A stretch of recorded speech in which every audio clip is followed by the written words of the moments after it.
Welcome, everybody, to the Breachers VRML. My name's Nightfire with two E's.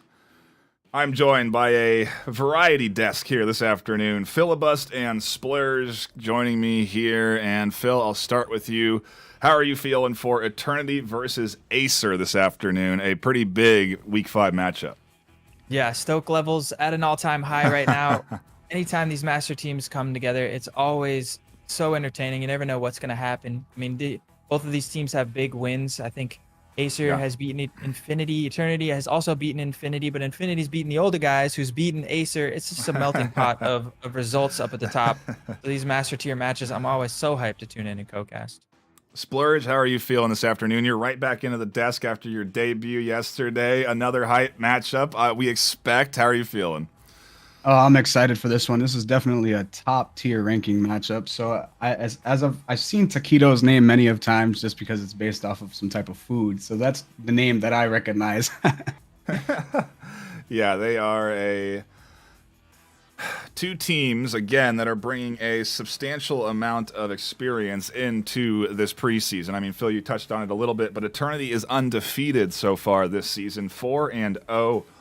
Whenever we've tuned into them, they've just been playing very clean Breachers. The same has gone for AESIR, though, and I wish we had seen that older guy's loss to get a perspective of why that loss went the way it did.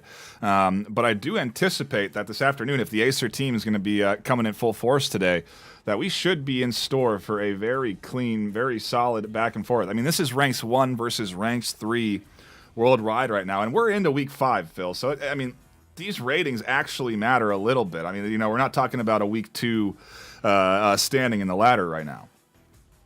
Yeah, this is. I mean, I couldn't say it better myself. It's very hype stuff. So we I just had a very important thing and it slipped out of my brain. But yeah, I mean, the older guys put out a very surprising underdog win against AESIR. AESIR being the grand final, actually the winner of the preseason grand final. So they took the whole preseason playoffs. And Eternity was up in the top 4. They've been working really hard, but they're currently the only team left at the top that's undefeated, rank 1 in the VRML season 1 so far. So I think all these teams have been working really hard and putting in the effort they need to kind of just take all the teams up to the next level. You know, I mean, the number 1 spot team, everybody keeps asking me, who do you think of the top 3 teams? And I'm like, I feel like that just keeps changing as all these teams keep grinding and pushing the meta forward and learning new things and stepping up to the next level. So it's really exciting to watch. We're right at the cusp of the meta right here for sure. More hype matches we're going to get all week, definitely. For sure. Splurge, I mean, a good one yesterday for, that you tuned into 3 maps deep. Do you think we could go, do you think we could go the distance here this afternoon with Eternity and AESIR? They're both really organized teams. Yeah. So it definitely could go the 3 matches for sure. It is a higher ranking match, like we've said, so it could definitely go. Excited to see what we get here this afternoon. We are almost ready to go for our first round, but before we do, a quick mention of the giveaway that's live right now. You can use !VRML in chat to get entered in for a Cloud Alpha S headset. Only need 1 entry per individual, so you only need to do it once. It won't even let you do it more than once. And do keep your eyes on chat. At the end of map 2, we will be drawing our winner. But until then, enter in, stick around, and honestly get ready for a top-tier battle here this afternoon. I wonder what our first map is going to be taking us to, Phil. I mean, these two teams, we look at their match history, and we are going to be eventually getting that 4th map slot presented on our assets. But you look at their map history, Ship is both teams' top winning map. Do you think we start here on Ship this afternoon, or is that a little too risky? Yeah, I mean, with both of these teams, it depends. I mean, I get the impression that these teams at the top who have been putting in work since Ship came out have more time put in on these maps than other teams. So it doesn't surprise me that their win percentage is so high because these are the people that have been grinding since it came out, as teams specifically, learning new stuff. I mean, you get people like me who don't even know where freaking hatches are except for the ones on the top. And it's wild. So the win percentage doesn't surprise me. Whether or not that's a total crapshoot as to whether one thinks that they've more prepped on it than the other. Neither of them has enough data to be really sure, but I would be excited to see it. I'm sure they both have bags of tricks to dig into on the new map, and that's exactly what I want to see. So I know where my vote's going. I want to see ship at least the first 2 maps, just in case we don't get a map 3. Hoping for a map 3, but I'm also kind of curious what kind of strats we could see this afternoon. We are still waiting for teams to populate into the lobby, and then we will jump into the action. But I'm curious if these teams have done their homework. And I mean, Splurge, especially when you get to this level, with a team like Eternity and AESIR, they both have several casts of them playing. Do you expect that these teams have done a little bit of research and watched some of those VODs? I think they're gonna stick to their roots and play it safe. I say that because it's gonna be a risky game here. They're trying to go for AESIR's trying to get that top #1 ranking spot. So they could play it safe. In my opinion, they might not go ship, knowing that they're both really well playing on ship.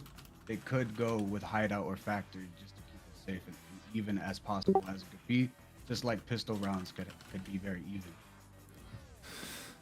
That's a good point. It is oftentimes the better choice to go with what you know and run those comfort strats, we call them. Curious to see if we will see some of that. I mean, you got to improvise in the game of Breachers, right, Phil? There's no real way around it. If you lose one early or a pick happens early, you have to be able to adapt off of those early in those rounds, right?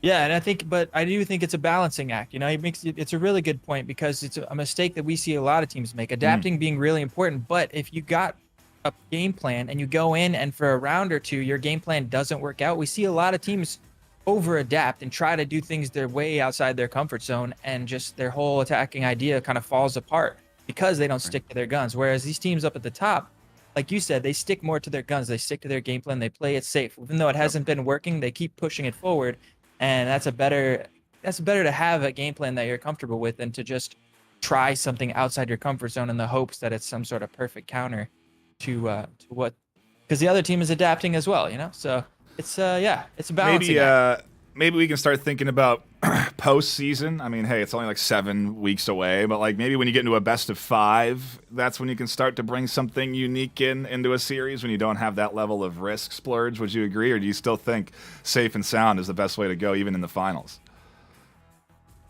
Safe and sound, and even if you want to switch it up, just change your strategies in the middle of the game on exactly what you utilize with your utility. In the audibles, as if you're familiar with football, call the audible. Excuse me, sorry. Yeah, Some cut there. Go ahead, I think Phil. I think it's nice though. It's a risk versus reward, right? Like if you have a crazy idea that's something way outside the box, bring it out, pull out your bag of tricks. It's definitely, I think doing things unorthodox is very good as long as it's unorthodox to what the other team is expecting. We see teams fall into the trap of doing things unorthodox to what they're doing, like trying to switch their game plan up a little too hard. That's when it can bite you. But I think yeah, throwing curveballs at the meta can definitely gain you a lot of value. It's just risk versus reward. If it works, you're a genius. Your strat caller, whoever came up with it, is brilliant. If it falls apart, it's like, well, whose idea was that? All right. Well, here's maybe one way you can shake it up but stay in your comfort zone, Splurge, and we've just actually seen it happen on our screen. A side swap. And so I wonder if maybe AESIR or Eternity as the home team chose side first, maybe, or AESIR chose side first, because that's an alternative, right? You can pick that side instead of picking the map. Yeah, side's very important. You want that defending advantage, even if it's going to come off of any map, it's going to be an advantage in being a defending team. Yeah, I think, especially on ship, which is both of these teams' most winning map, I think that makes sense to go into defense early, right, Phil? Because we've seen defense dominating on ship lately. Yeah, I think for most of the maps, so statistically, I believe even Hideout, which is our most attacker favorites map, I think it's I think even on that map, a lot of teams would choose to go Revolters first because it's a little bit easier as a warm up onto a map or as a team to be on the defending side and just kind of be reacting to what the other team is doing, making good comms. It sort of builds that chemistry towards the direction you want to. And then you get that built up when you switch to the attacking side, chemistry is built up and you guys are flowing. Whereas on the attacking side, trying to force the issue, trying to make your attacking plays happen. Unless the team is really coordinated and put together and well practiced, that can kind of be difficult to get the ball rolling in the first half. So a bit of a risk for sure, but definitely on ship, which by the way is going to be our first map of the series. Very exciting stuff. I think, yeah, most teams are starting on defense when they do get side choice.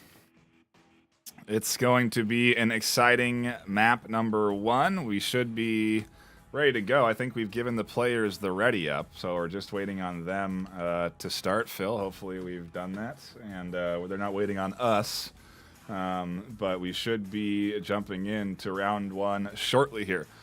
Taking a look at the active rosters on the afternoon. Over on AESIR, we have Determined Fear, Red, Tech9 Jr., Toxics, and Hotline. Toxic on that roster, Phil, even though they have that different name tag on the front. And over on Eternity side, we have Juice, Proxy, Pennypacker, TBG, Dog, and the Ace. And Phil, Splurge, we bought enough time to get ready to dive into round number 1, map number 1. It is Eternity versus AESIR. Let's go ahead and swap teams because it's AESIR on the defense to kick things off and Eternity on the attack. And I mean, Splurge, what's your feelings on ship? How do you do you like ship? Are you a fan of ship, or you kind of stay away from this new map that's been introduced with the season? I've been working well with ship. I like the bottom floor. It's more room to work with when you're going again and attacking. Defending again, it's very you want to play the defenders. So as a defender, you just want to be worried about holding your corners on the top floor and the middle floor, because the middle floor really only has those 2 top hatches above the cafeteria, and the other side I can't remember off the top of my head, but yeah, it's definitely defender sided.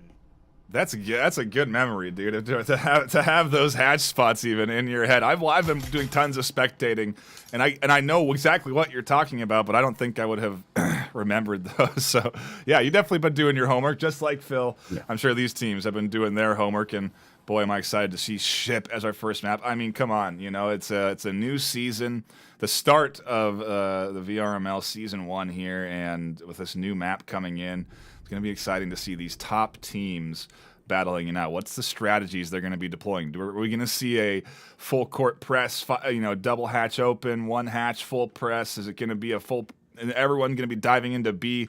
I mean, B's wide open, speaking of, Phil.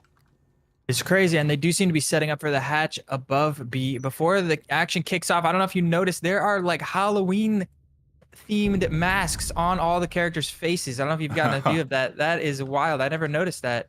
Must have been in the little, snuck it in the last hot patch. Zombies. In the patch notes. That is cool. And both the Revolters got the skeleton mask. And yeah, that's awesome. Shout outs to Triangle Factory, a longtime sponsor of the stream, but they're going to get a bit of a press down the stairs onto the B bomb site. Determined Fear here to defend. Finds nice headshot onto Proxy there. And this thing's a nice paced start, but Eternity so far on the receiving end of all this damage.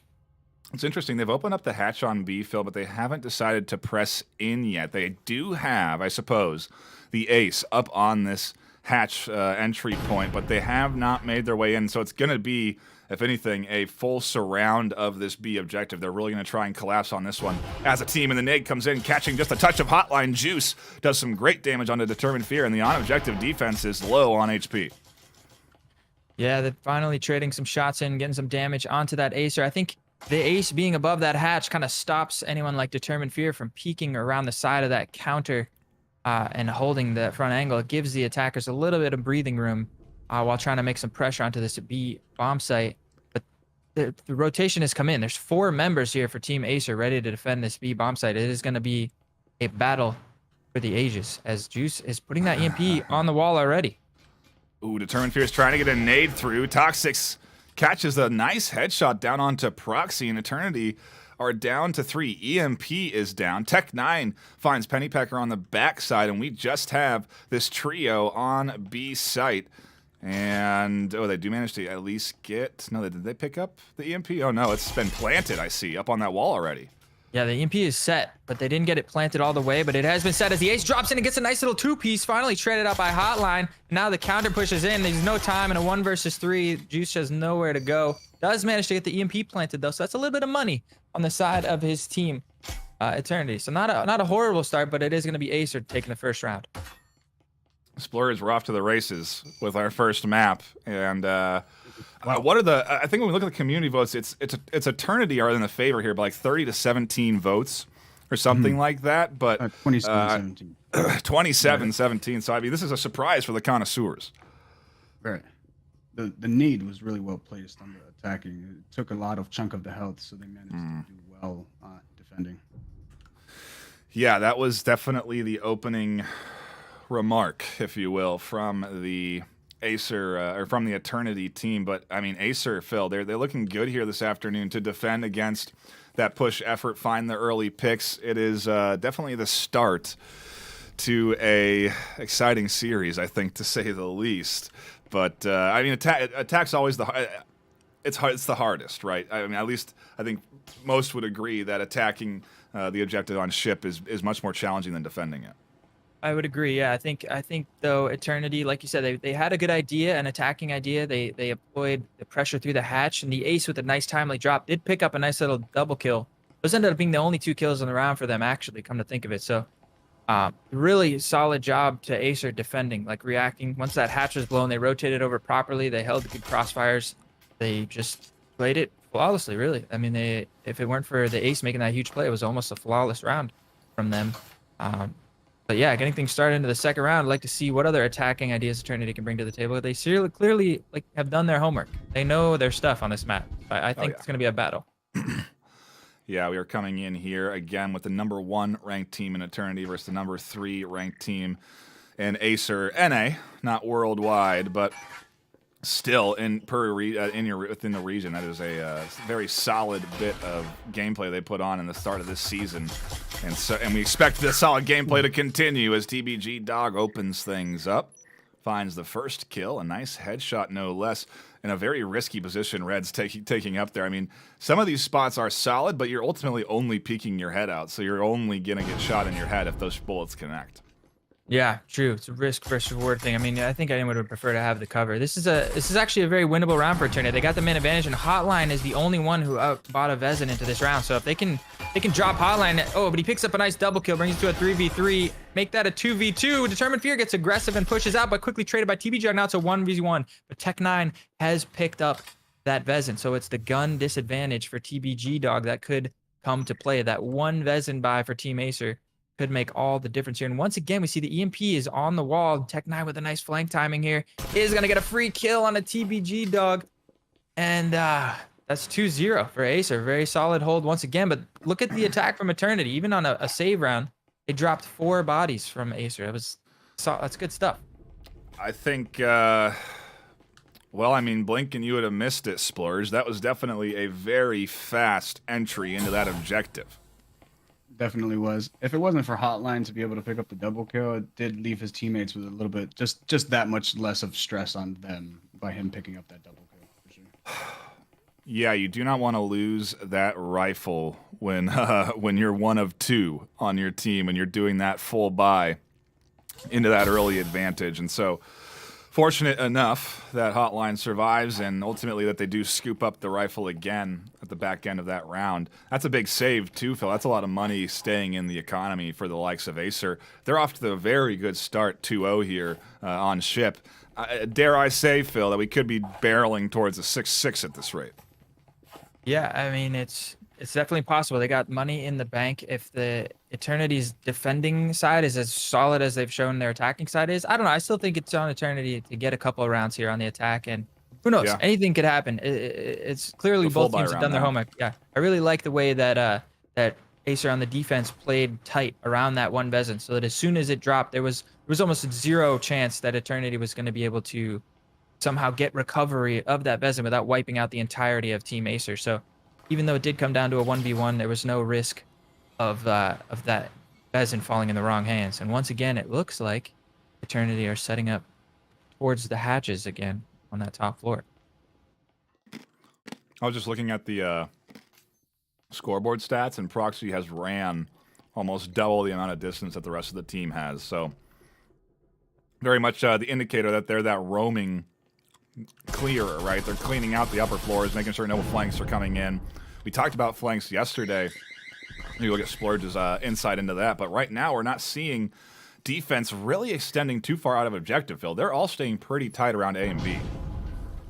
Yeah, and this is a nice tight defense. I mean, it kind of plays to the map a little bit as it's really tight. We get a first couple of picks back and forth on the A bomb site as Eternity has quickly opened up that hole in the wall and pressured through it. And Juice on the backside is going to find Determined Fear on the roam as well. And they blow the other wall as well. Now this A is wide open and the shots are flying back and forth. TBG Dog manages to drop Tech 9 as well.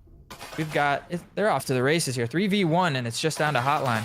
Yeah, this is the round Eternity are looking to finally get, but Hotline is here and they've been here. They continue to show up for this AESIR squad, and there is just slices of health left for both Juice and TBG Dog. Hotline can easily find the kills they need, but they don't look at the short angle, and that's great teamwork. Juice covering that long angle on the backside, TBG stealth, and on the short angle, they're not stacking up, they're not making an easy transfer for their opponent, and they catch out that final kill. That's just a high-level bit of coordination there, and ultimately a really good read from Eternity, because, I mean, Splurge, I don't know about you, I thought Hotline was going to clutch up that one again. Yeah, I didn't think so much of that, because didn't they have the loss income from losing 2 rounds? Eternity had that extra money. So I thought that they were going to utilize that if they known that in the back of their head, and then buy in on the rifles so that they can combat. And then that's pretty much what kind of went down. They bought in. They wanted to put as much pressure as they could because they knew that they desperately needed this win on round 3. It's so risky. I mean, there's really what I like about the game of Breachers is there really is a lot. You know, when you think about especially the high level, you can break things down from economy all the way down to nade placement, utility usage. You know, there's so much that you get to see when you tune into a high level match like this. Yeah, and we're seeing the economy come in big, like he was talking about that last one. I mean, Eternity having won that round, obviously have a full buy, but AESIR having been reset, they don't have that loss bonus in hand, so they're force buying into this. They've got 3 Vezins in hand, and it's gonna be another fight for this round. But if they lose this, I mean, there's not a lot of money left in the bank for that team after winning the first 2 rounds. It's all spent. Have we been on this objective every time? Or are we just on the second floor every time? Juice opens up things nice with a headshot onto Determined Fear, and they'll be entering into A again here. This upper floor, this is where we started with our first objective, and they did not succeed on breaking through, but Toxics will open up with another kill, and that's going to be a 5v3 early on objective. Defense is here. Red, actually, I was wondering, why are they over on B site? They're not on B site. They're watching the long hallway down towards A. Yeah, I think heard Proxy rotating around, or who was it? Rotating around the other side and coming in the outside. Red also falling back into sight with his team. They once again tight in on these bomb sites. The defense is good by the defense. They're playing really well off each other, but the attacking idea from Eternity is so good. They've got EMP planted. Red does manage to drop Penny Packer, but he's still stuck in a 1 versus 2 with just 8 points of health remaining. It seems like Eternity have once again gained control. This time, the attacking idea paying off. I mean, this is what you expect out of a top-tier battle, but on the VRML, these 2 teams fighting for every inch of every round. And Red needs to get rid of 2 or bait out the defuse or stick the defuse. They'll get 1. Can they swing out for the double? And they catch it. What a massive play. Huge clutch there by Red. That's just, you love to see it. I mean, he played it perfectly. He had no health. And he went over, found a stim, healed himself, found another stim, took some damage, healed himself again, and managed to find the 1v2 clutch. Beautiful play, Splurge. I don't know about you, but that's the kind of plays we love to see here in VRML. Oh yeah, that was great. They positioned the drone just to get the comms back, and they placed the grenade well enough to kill one, and hurt one just about to death. So they did really well with the teamwork. And they really had, ultimately, like you said, a great plant, great setup, good early kills, but a big clutch coming in from AESIR there at the end, showing that double kill again. I mean, that was fantastic. That takes a lot of confidence, Phil, to make that swing and go all the way out and on the hunt. I mean, there's a lot of processing going on. They're processing the shots behind them. They know they have one in front. They swing for that kill and then instantly transfer to the next. I mean, that's just a good bit of gameplay right there. Yeah, I love that. Every part of that. You know, he took fire from I think it was Proxy, someone over on the left side of the bridge, healed himself, and then swung and isolated the 1v1. Not only found the player that he, you know, so he now knew where both players were, but then got the kill with the 1v1. Now he immediately knows where their final player is, swings out, gets the instant headshot. Just absolutely brilliantly played. I mean, it just is a very, very slight positional mishap. I think that if that player had been tucked safer, not been able to give the 1v1 there, they would have probably had checkmate on that round, but he was able to exploit the tiniest of mistakes as we get finally the bottom floor bomb spawn here, and Eternity popping some holes in the wall by A bomb site. B bomb site wall is still intact though, so I think AESIR are gonna be wise to the fact that it's a hit for A. Yeah, static. That audio transmitter is gonna do some nice work, and bit of a fight on the backside there. Ace and Determined Fear both finding one apiece, and ultimately A site opened up as TBG gets rid of red. The clutch winner of last round is down and will not be locking in another one for AESIR here, at least in round 5. And it is a nice lead here. Eternity in a 4v5, doing some good drone work. I wonder if they've identified Hotline with that drone in there. If they haven't, Hotline could spring a big trap on the side of this A-site push. Drone coming through. New hole poked in the wall. There's all kinds of access points into this A bomb site. Tech9 and Toxic both here to defend with Hotline on a bit of a little backstab. Looking to find the timing in this engine room. Toxic, though, on the front side is going to go down. And Tech9, now it's just Hotline left in a 1 versus 4. This is so difficult. Misses the first shot as well, and the ace catches him trying to back out, and that's another clean round from Eternity. They put their second on the board, and now we're looking at a 3-2 scoreline. I mean, Splurge, it's technically AESIR in the lead right now, but it feels like this could be... I mean, they're not going to be able to buy here into this round, and if they tie 3-3, I mean, on ship, I just don't feel like that's enough defensive rounds to really be safe at all. If they lose one more, it'll put them in a tough position as defenders. If they continue to do another win, it'll put them in a really well position as defenders.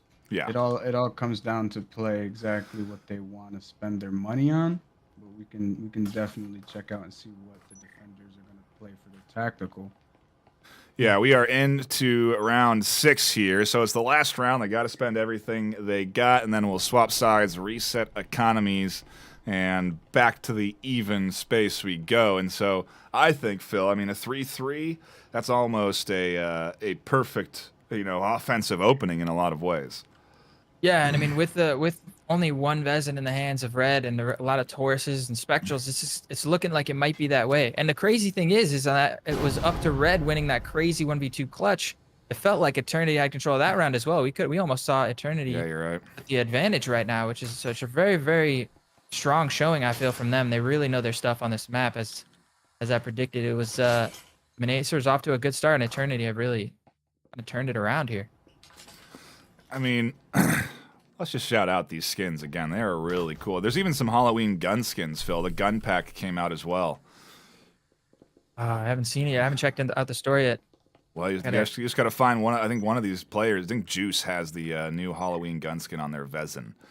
And you just can't see it in active when they have the camo on, unfortunately. But yeah, I believe, let's see, they have that new, as they say. Yeah, there it is. That's You little, so nice. Got the pumpkins on it.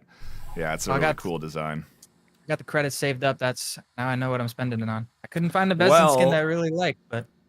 Don't forget, Phil, you also want to save a little bit of those credits for that VRML skin that's in the works right now and is coming to the community. You'll be able to buy one of those with credits and earn another one by qualifying into the top 8 in your region. So there is, I mean, these gun skins are already looking great, and I can't wait until we start to show off some designs for the VRML skins. But regardless, we're into the action. Skin's not relevant when Determined Fear's snapping headshots on the Pennypacker and pinching in onto this defense. Proxy at least pushes away that pinch, and it gives Eternity a little bit of freedom on the entry, but a really nice start for AESIR. They're in clean control, 4-3. Yeah, that was really big. I mean, just hiding in that sleeping chamber, getting a headshot with the Taurus, and he managed to pick up a gun, which allowed him to turn around and get a nice snapshot onto Pennyback. It was just brilliant start to the round. I mean, he gets 2, and now the gun is lost for his team, not able to get out from that positioning, but it's a little bit of damage done, and now the pressure's kind of on Eternity here. Once again, trying to get this EMP planted on the B bomb site. Meanwhile, 3 members right around the corner to defend. It is not going to be easy as a nade comes out, denies the plant once again, but Proxy with a nice headshot brings things to a 3 versus 3. It's going to come down to either Red with the Vezin or somebody making some clutch shots with the pistol, and Red with the Vezin is going to find Proxy. Toxic shuts down the ace on his drop through the hatch, and it's just TBG Dog left trying to plant.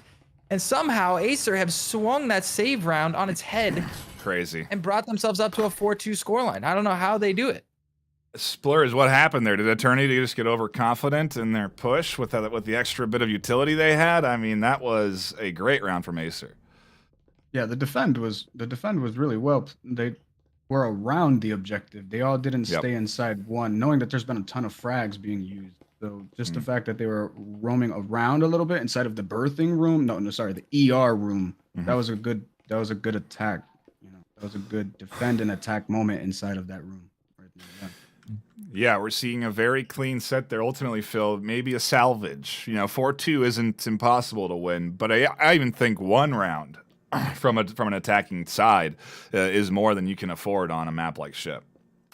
Do you think Ship's like a pseudo kind of skyscraper? That you think is that heavily defender sided, huh? I mean, we've really been seeing it go one way a lot of the time. So yeah, it feels like defense really has that distinct advantage, and maybe not necessarily advantage, but just a little more map control overall. To the point, I mean, we saw with AESIR there, and with what Splurge was saying, you can really stay on top of the objective and still be very effective at defending. You don't need to invest in these big roams, and I think that's what makes the Ship defense so strong.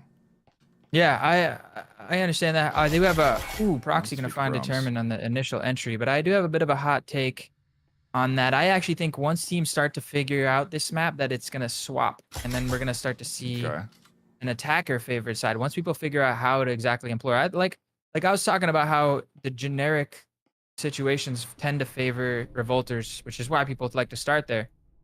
And I think that's why these teams are having so much success on the defense, is because it's easier on a map where both teams are less comfortable to kind of find your footing as the defenders. But once the map gets completely figured out and people know all the rotations and all the ways they can apply pressure, I think it'll change.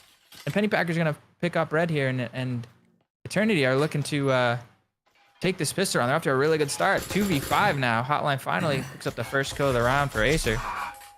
Toxic. All right, they're fighting back. Toxic Hotline. Yeah, they are indeed. They're doing their best to fight back, but they are definitely down into that disadvantaged space. They open up the site. We'll have to see if they do try and make a play on objective together. The 2v3 isn't impossible. Hotline's clutched up a couple of rounds already this afternoon, so it's not out of the picture, but it is the pistol round. So if there was ever an even playing field, it's now. Nade comes over, and they catch one. The nade doesn't catch Ace, but pushes them back off, and enough room is created for Hotline to get the EMP down. But they don't stick it. I think you might have heard a little paranoia kicking in here. We, in the caster's booth, can see that probably would have been a safe plant, but the Ace, I think, was running at him, kind of scared him off of the plant. Wow, it's just a little bit of a footstep bait. Flash coming through. Yeah, the Ace does get spotted by Hotline over the top of that navigation desk. Hiding behind the pillar. Oh, such a close headshot there. Toxic looks like he is going to stick it with Hotline covering. And now they got a post plant set up with the crossfire, but the backstab from Juice is just in time to catch them trying to escape. Now Toxic, 1 versus 2 post plant. EMP down. We've seen great aggressive swings from the AESIR defense, and we see it there from the Ace, with Eternity taking their first defensive round. Those pistol rounds vital, but AESIR does get that plant fill, and I feel like if the plant were ever to matter, you know, in particular here on this first round here in the reset splurge, it's here because now at least there's some extra money into AESIR's hands, and they're going to be okay if even if they lose here going into that round 3. Definitely, they did well with managing their money so far. So we can only see exactly. I think it's going to go the distance. I really do. I believe we're going to see a matchup where it's going to go a draw. If I had to assume. Okay. I think it might be a draw. Yeah. Yeah, I do think we could be in store for that as well. Phil, do you feel Eternity may be able to get some momentum here and maybe run away with it? Because if they just put up a clean 5, they've got themselves a map. Yeah, it's going to be tight. I agree with Splurge. I think it's going to come down to the wire. It could go either way. I don't know. We'll see. The next couple rounds, I'm going to be watching what AESIR brings to the attacking idea, but I really am impressed with Eternity on this map so far. So if I had to pick a winner, I think Eternity has a slight edge based on what I've seen. I know they're technically still losing, and they ended up going down 4-2 in the first half, but it really felt like they could have been winning that first half 4-2 just as easily. So that's be true. Close. That's true. And I mean, we will pull up the scoreboard after this round. I would do it right now, but we're already into some action, some shots through the wall here coming in from TBG Dog, but not quite connecting. I think initial openings coming in from AESIR, and not necessarily. I'm curious to see what the pace looks like, especially when AESIR gets their full rifle kit, when they're fully kitted out and they're going to be pushing in with utility. I'm wondering if they'll be moving as fast as they're moving here already onto A site. Tech9 already opened up the side of A, but yeah, we've really seen teams adapt well, Phil. And I feel like even when the sidewall is open, teams have been defending A site much better than they did in week 1. Yeah, it's really wild to see a map where you can poke such a huge hole. I mean, in Skies there's a couple spots where you can break a couple windows into a couple of the bomb sites, but for both of these bomb sites to have massive holes poked on either side lets the attackers just get a complete surround on the bottom floor, and it's a lot of pressure to deal with. But like you said, we've been handling it well. It's right now Eternity up already with the man advantage, haven't barely taken any damage. 2 Vezins on the table though. They've got the gun advantage for sure. The Shine, you'd expect something like this, but it's been really clean so far. Tech9 gets some big damage done to them as they look to enter into the outside wall. They'll relocate back to their team, who again is trying to work in through the other side of A. And actually, they're on a bit of a flank, hoping to catch the back of some of this defense. But an audio transmitter comes in, gives away the location and proxy, aware that Tech9 could flank, and now Tech9 not even going to bother. They completely rotate back to the A site hole they've opened up earlier, and they'll be making their way in from where they initially opened up that wall at the start of the round. 1 minute left on the clock. They're going to have to move. And there's 4 of them left alive, so they're here ready to go, but they do all have a bit of damage. Hotline's the only one that's looking clean. The rest of Eternity are tucked in, full health, rifles in hand, ready and waiting. So not an easy task for this AESIR offense ahead of them. It is never an easy task when you're up against a fully alive Eternity squad. On the defense, all poised. They're set up exactly how they want. TBG Dog with the Vezin in hands, gonna pick up 2 big kills there. Not just Tech9 and Hotline. Ooh, Hotline goes down. Make it just Tech9 in a 1 versus 5 situation. I don't know if there's much value. I mean, he has a Spectral in hand, but yeah, not a lot of value worth saving there. He's just gonna send it, and just like that, it's tied up 4-4. That was and is the momentum train in full effect here for Eternity Splurge. I mean, this Eternity squad looks solid on defense. Now with AESIR on the full buy, though, I mean, are we going to see gosh, I mean, what's the play here on the AESIR side? Do they go fast, methodical? What do you think they're going to be deploying for this round 9? It's hard to predict the future on this one. But the way that Eternity is holding it down from the bottom floor, like you were saying, they knew that they broke that outer wall in and that they could possibly wrap that corner around the other wall. And they just kept on blind firing past that wall, and they did a significant amount of damage. And yeah, like you said, you called it. They did a great defend for Eternity. What is AESIR going to bring to the table? Phil, is it going to be maybe a full... I mean, they're going to be able to jump right down into this site through this hatch and be impacting B very early. Or maybe they adjust their pace a bit and come in a little bit faster here? I think I don't know. Like Splurge said, with all that blind fire and preemptive stuff coming through, it's tough to make a fast play work, I think, against the Eternity squad.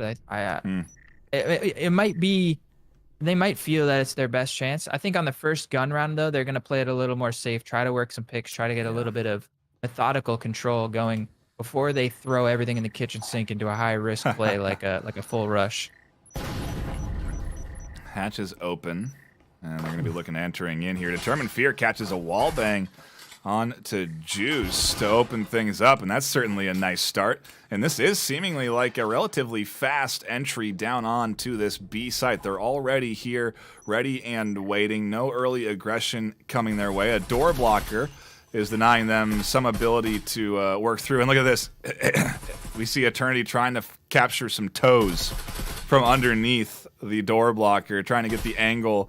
And Toxic Hotline, they are coming close to getting their ankles bit, but so far they're safe.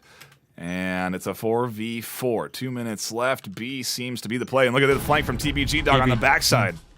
Yeah, TBG Dog coming up the stairs has a perfect opportunity for a backstab here. I mean, the 1-for-1 trade so far is actually good for AESIR because they were down one gun and that gun was recovered. But now the backstab comes in and the pinch is on, and just like that, a 4v4 drops to a 1 versus 4 as Tech9 finds himself all by his lonesome and thinking, what happened? We had some control, we were off to a great start, and now we're all dead.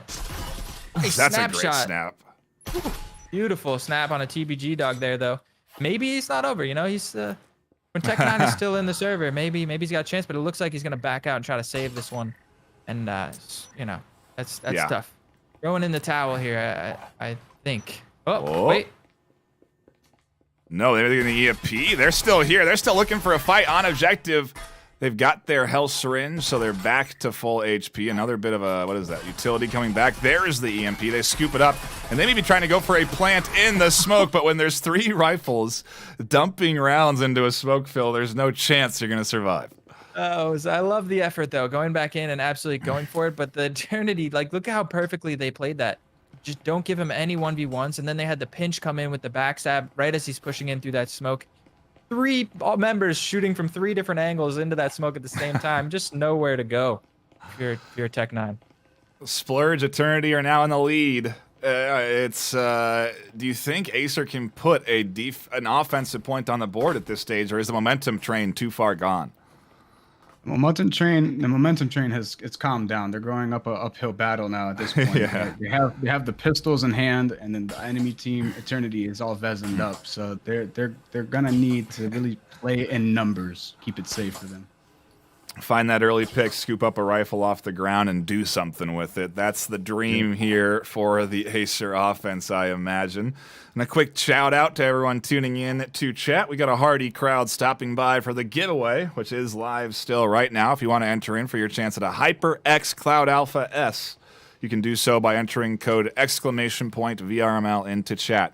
Only need to do it once. It enters you into the competition. Drawings will happen at the end of map 2. If you're just tuning in, this is map 1. You can see the score at the top there, showing you that map 1 is 5-4. And again, the drawing will happen at end of map 2. Stick around, though, because, hey, why wouldn't you want to be here for what is great action, great back and forth, and a nade and a pistol kill to start things into a 4v4, and that means there's a rifle into the hands of Red.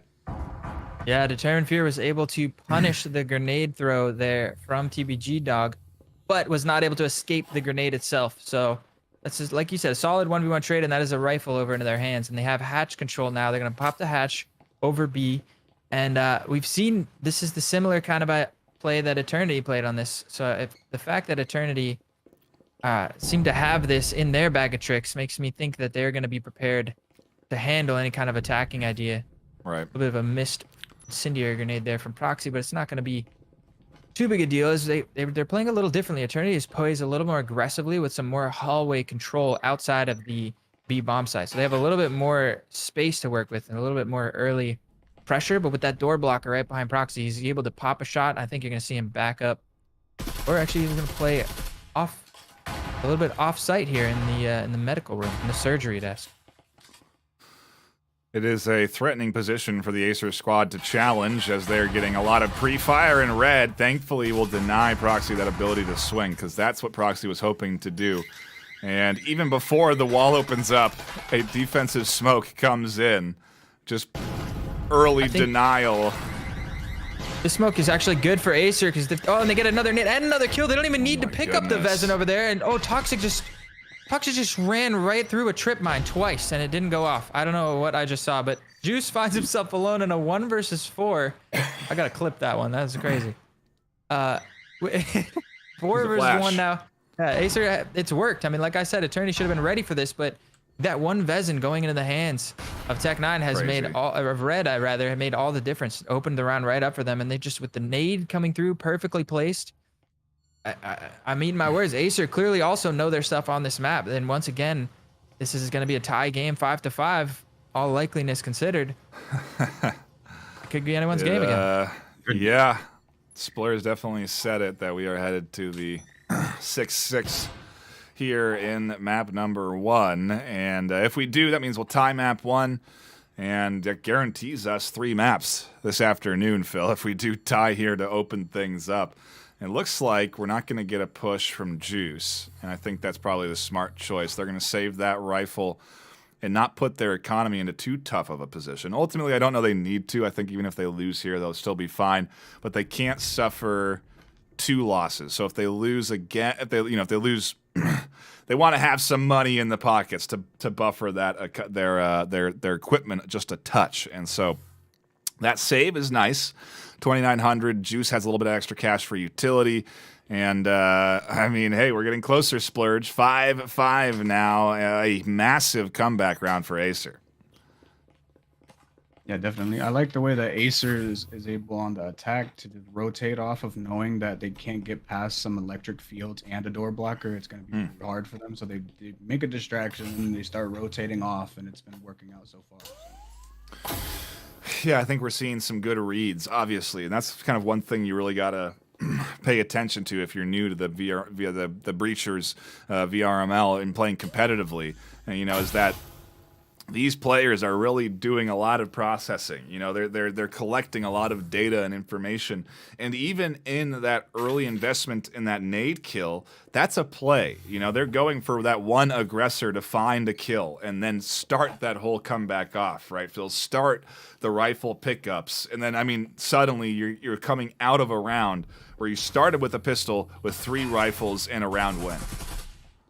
It's very impressive stuff. I mean, it's the tiniest of margins, right? AESIR able to punish the smallest of mistakes. The nade through the smoke at just the wrong, finds the timing to peek through and get the kill, and he dies for it. Dies on the nade for it, but then they're able to recover that Vezin and implore maximum damage, shutting down Proxy tries to get aggressive with a little bit of counterattack before they get in. Determined Fear actually dropping down to exactly 1 point of health. Doesn't have a stim in hand either. They're gonna have to pass a stim over to him. But so far, a silent recovery. It's very interesting because Eternity have been making most of their comeback here on the defense, and AESIR did most of their work. Struggling. I don't know. I actually still think Eternity are stronger on the attack, though. That haven't been said. And I think that AESIR are really stronger on their defense, even though that they're making these crazy rounds happen on the attack. I mean, maybe AESIR's just good at making crazy, impossible rounds happen. It's hotline, but A site gets completely opened up. The crossfire's in, and the control has worked its way over, and they try to retake, but they don't realize how far in AESIR has pushed. Nice nade from the Ace, but he's in a 1 versus 5. Make that a 1 versus 3 now. Make that a 1 versus 2. Ace is on for an amazing play here if he can finish it off. But it was a really strong start from AESIR. They just came barreling into that objective, and ultimately it is Ace's round to win. EMP is planted. Did they get that full plant down? No, it's down in sight, and so they can definitely plant it here, and that's what Toxic will do. But even then, they take their time. That's the indicator for the Ace to try and do some magic here in the 1v2, and now the retake is on. Yeah, you gotta wonder if maybe it would have been better. I don't know. I like this flanking maneuver around the back. But you gotta wonder if maybe it would have been better for him to put some pressure before the EMP went down, because now they can set up very confidently in the post plant. Try to set up that 2v1 crossfire checkmate type of play. Ace, though, they're going to give him the 1v1. Tech 9 gets over aggressive, and the Ace now finds himself in a 1 versus 1 at the end of a potential 1v5 Ace clutch. Swinging around the corner, spots him, and he almost gets a free kill. Look at his hands are shaking. My hands are shaking, but I'm still shooting. Tech 9 backs around the corner. Gonna have to tap it, force the aggression. Getting for a tick here as well. Going for 2 ticks. Oh, he doesn't get the one hand. Toxic shuts down the 1v5 Ace clutch from Ace. What an attempt, though. That's 2 rounds of offense into AESIR's pocket, Phil. They are looking good here right now. And I mean, Splurge, they're a round away from taking this map. Do you think we're still barreled to the 6-6, or is AESIR going to be able to run away with some momentum here? I mean, there's not even a full buy for Eternity. They theoretically they should be able to run off with some momentum. They have the really serious advantage, like you said. The Eternity only able to do half buys right now, so let's see what happens. Let's see what happens. 30 seconds of setup, and I mean, Phil, this is quite the performance this afternoon on map 1. I mean, the votes. I mean, not. Maybe the first time we've really seen a pretty decent split, to be honest. You know, 30-17 is pretty close to even. I mean, I don't think we've seen a much closer even voting on the matchups than this one today. No, yeah, I think with the scene being so new and young, a lot of the connoisseur voting is momentum based as well. So if one team starts to run away with it, and people are like, oh, they probably know something. I'm gonna jump on that train, investing in the stocks that everyone else is investing in. But yeah, one of the better splits we've seen, and both of these teams, like, we've seen so many of these rounds that the teams shouldn't have won on the save rounds, making miracle plays happen. So I don't want to say that this one should be done for AESIR with such a huge advantage, but I can't count Eternity out just yet based on what we've seen. Quick pressure onto the A bomb site here. We got AESIR once again barreling in. A lot of pressure. Proxy with that Taurus doesn't quite find the headshot, but just enough of a distraction for Ace to pop around the backside. Finds one, and Juice on the roam. And look at this. Eternity turned it on their head. They find themselves in a 5 versus 2. Determined Fearful finally gets traded out as well. It's a 1 versus 4 to the side of Hotline. Just like I said, they're making the impossible happen. Neither of these teams are accepting defeat. It is a 1v3, and it all comes down to this swing. There's one. They can't get the second, and Pennypacker finds the round-winning kill with the shotgun. Phil, that's going to put them in a tie game, and we have no winner for map number 1. We are going into a dead even tie, 6-6, which means we're guaranteed a third map. And I do see some folks in chat very concerned about the giveaway. Take it easy. We'll do our best to get it back up and running, and we will do that drawing in map 2. I do believe we're having some. I'm trying my best to do a lot right now. So Phil, Splurge, you guys chat about this game. I'll try and get the giveaway sorted again. Otherwise, hopefully one of our mods can jump in and help with this. But quite a start to the series. I mean, come on, 6-6 map 1, Phil. That's the best you can get out of a first and third place battle. Oh, it doesn't get any better than that. It's so many amazing rounds that were back and forth. We're talking about how one team has the advantage, a massive advantage, mind you, the other team on a massive save, and somehow the team that is expected to lose the round pulls out some kind of crazy miracle and flips it on its head, back and forth. Neither team able to get a full control and let that momentum swing in their favor. It was a constant battle back and forth. Splurge, I don't know about you, but those are the exact matches that I love to see and I love to cast. Really excited we tuned into this one, as I think we're actually getting a server change. But Splurge, it's been great so far. I mean, tell me you're not having as much fun as I am right now. I was actually hoping for this to happen, so maybe by any grace, by my hopes, it got listened to, No, I'm sitting here for 6 maps in 2 days, so I'm happy. I'm in the right position. Yeah, the third map. I'm always hoping for map 3, absolutely, as I just get the second server info here. And it's awesome. These top teams, it's always so back and forth. I feel like anybody at the top of these master tier teams can win on any given day. It's just a matter of who's hitting their shots, who came to play that day. And right now, it looks like both of these teams have showed up to play here. And I couldn't be more stoked. As we go into map number 2, we're about to figure out what map it is. It's going to be Factory going in for the second map here. And I believe Eternity this time will be starting on the defense. And yeah, Factory, a map that's been around for the longest. There was a long time right before the release where the alpha had come out and it was just Factory. So a lot of these guys have been around since alpha, been playing Factory a lot longer than any of the other maps. I mean, especially Ship, which just came out in the most recent patch. Where, you got any predictions going into Factory of which team might have the upper hand, or is it just like Ship, anybody's game? It could be like Ship, anybody's game. It all depends on how like they spend their economy, right? So they have to keep in mind in later rounds, like how much kills monies offers you per kill, and then you got to take in consideration when you lose those rounds, like more than 2, you get that extra income for the economy.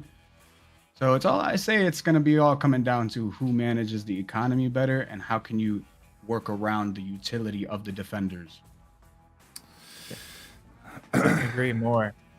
While we got a bit of a break in the action, probably working the economy. It's a good time to talk about our sponsors of the stream and give a quick shout out to them. First of all and foremost, HyperX. HyperX offering awesome peripherals. I got a HyperX mouse, keyboard, the cloud headset right here. I finally got set up. It is so comfortable.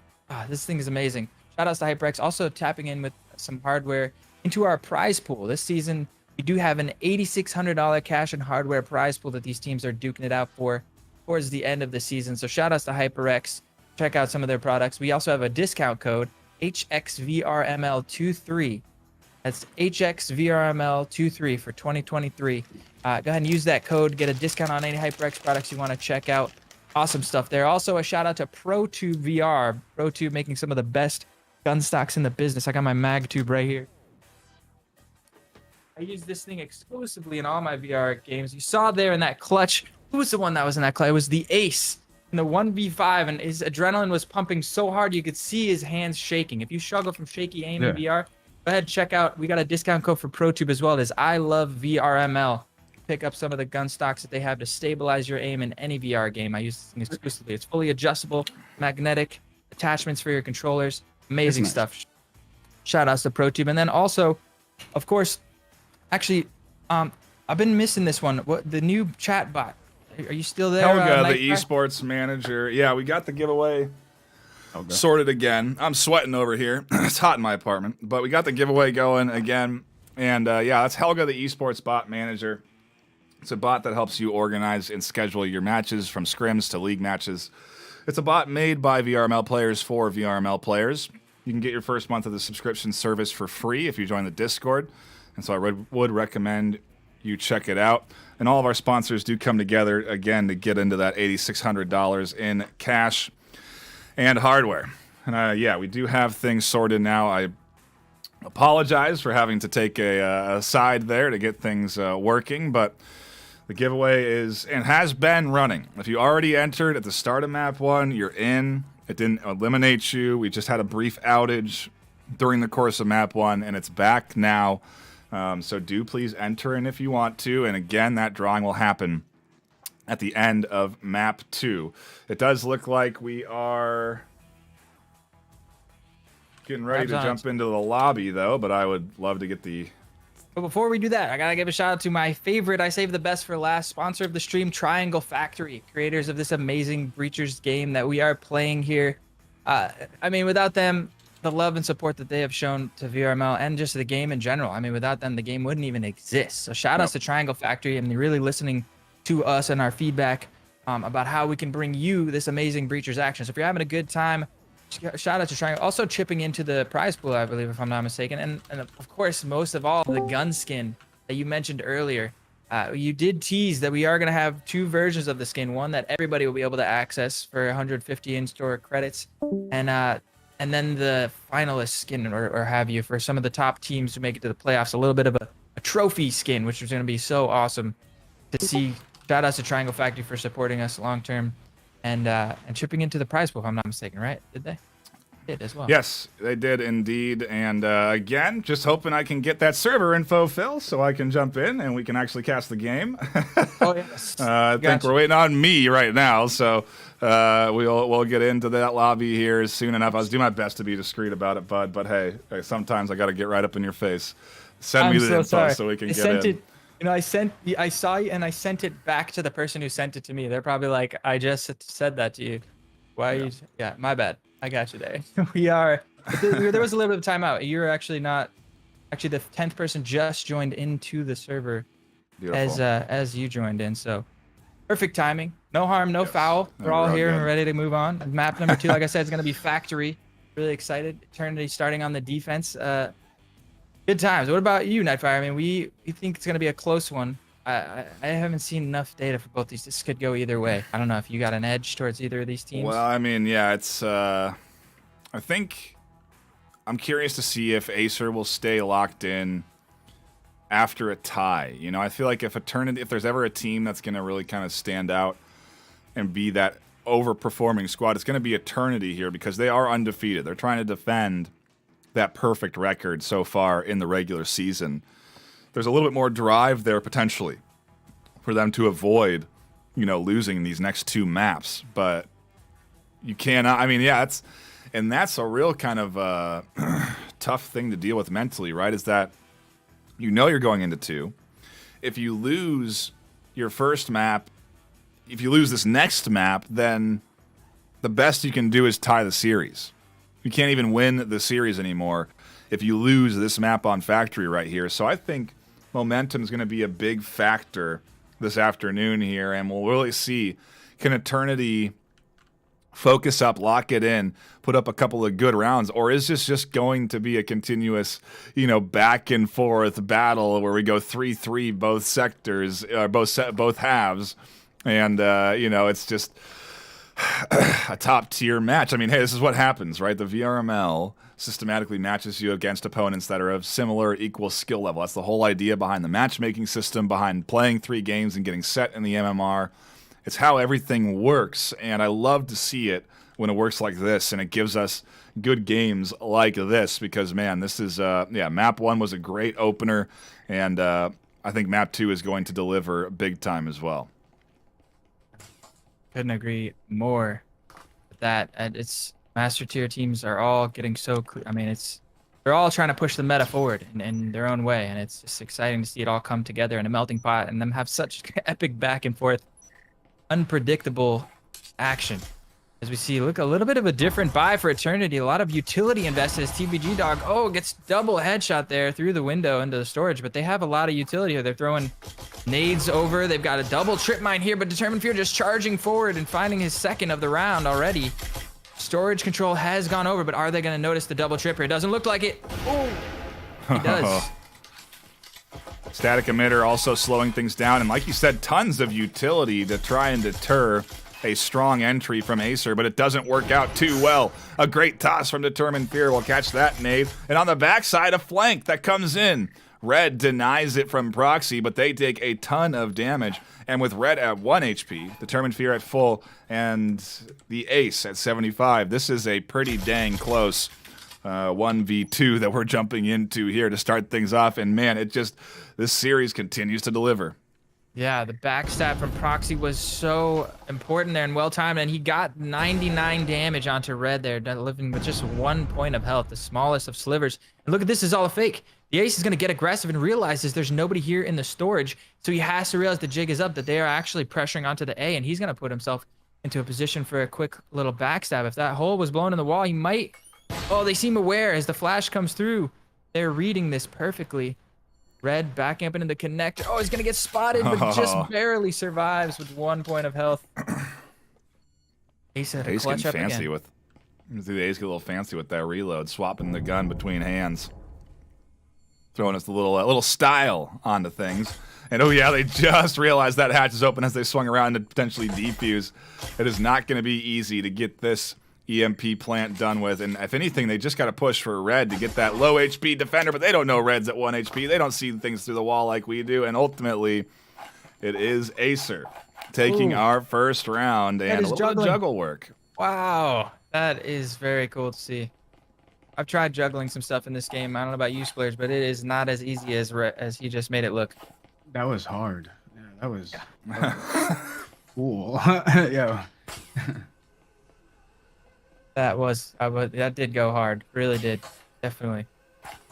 Shout outs to Map Red with the one, kills. round one in the books now, and we're seeing investments coming through from the AESIR side, going in heavily into those rifles. I mean, you agree with that early buy splurge? Are you a heavy investment off of a round one kind of guy, or more of a save your cash until round 3? I'd like to leave the audience guessing, but I'll have to tell them right now. I like to buy in on round 2.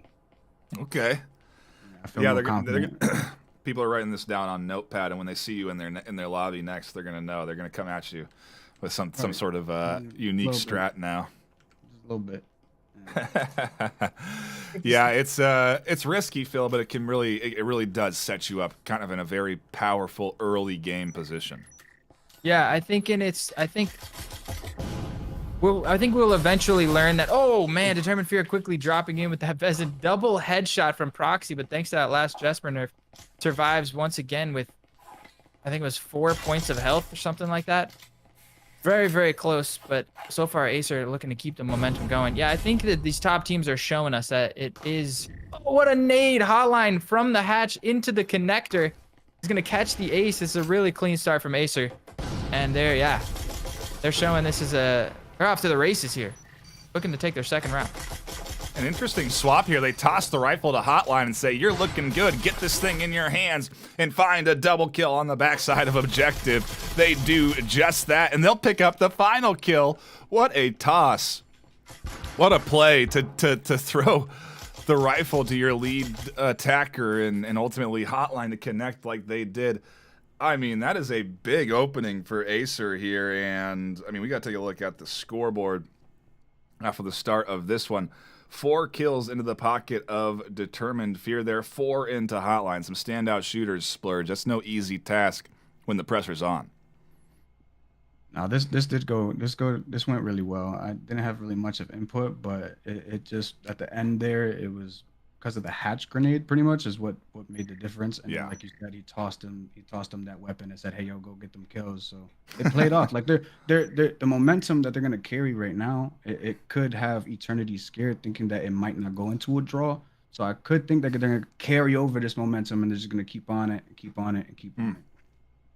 I mean, it's a good opening attacking set, Phil. They've won their first 2 offensive rounds on Factory. I mean, we just talked earlier at the start of this series that defensive, when you go on that defensive side, you typically have the advantage, even on a map like Factory, maybe even especially on a map like Factory because the roam is so effective.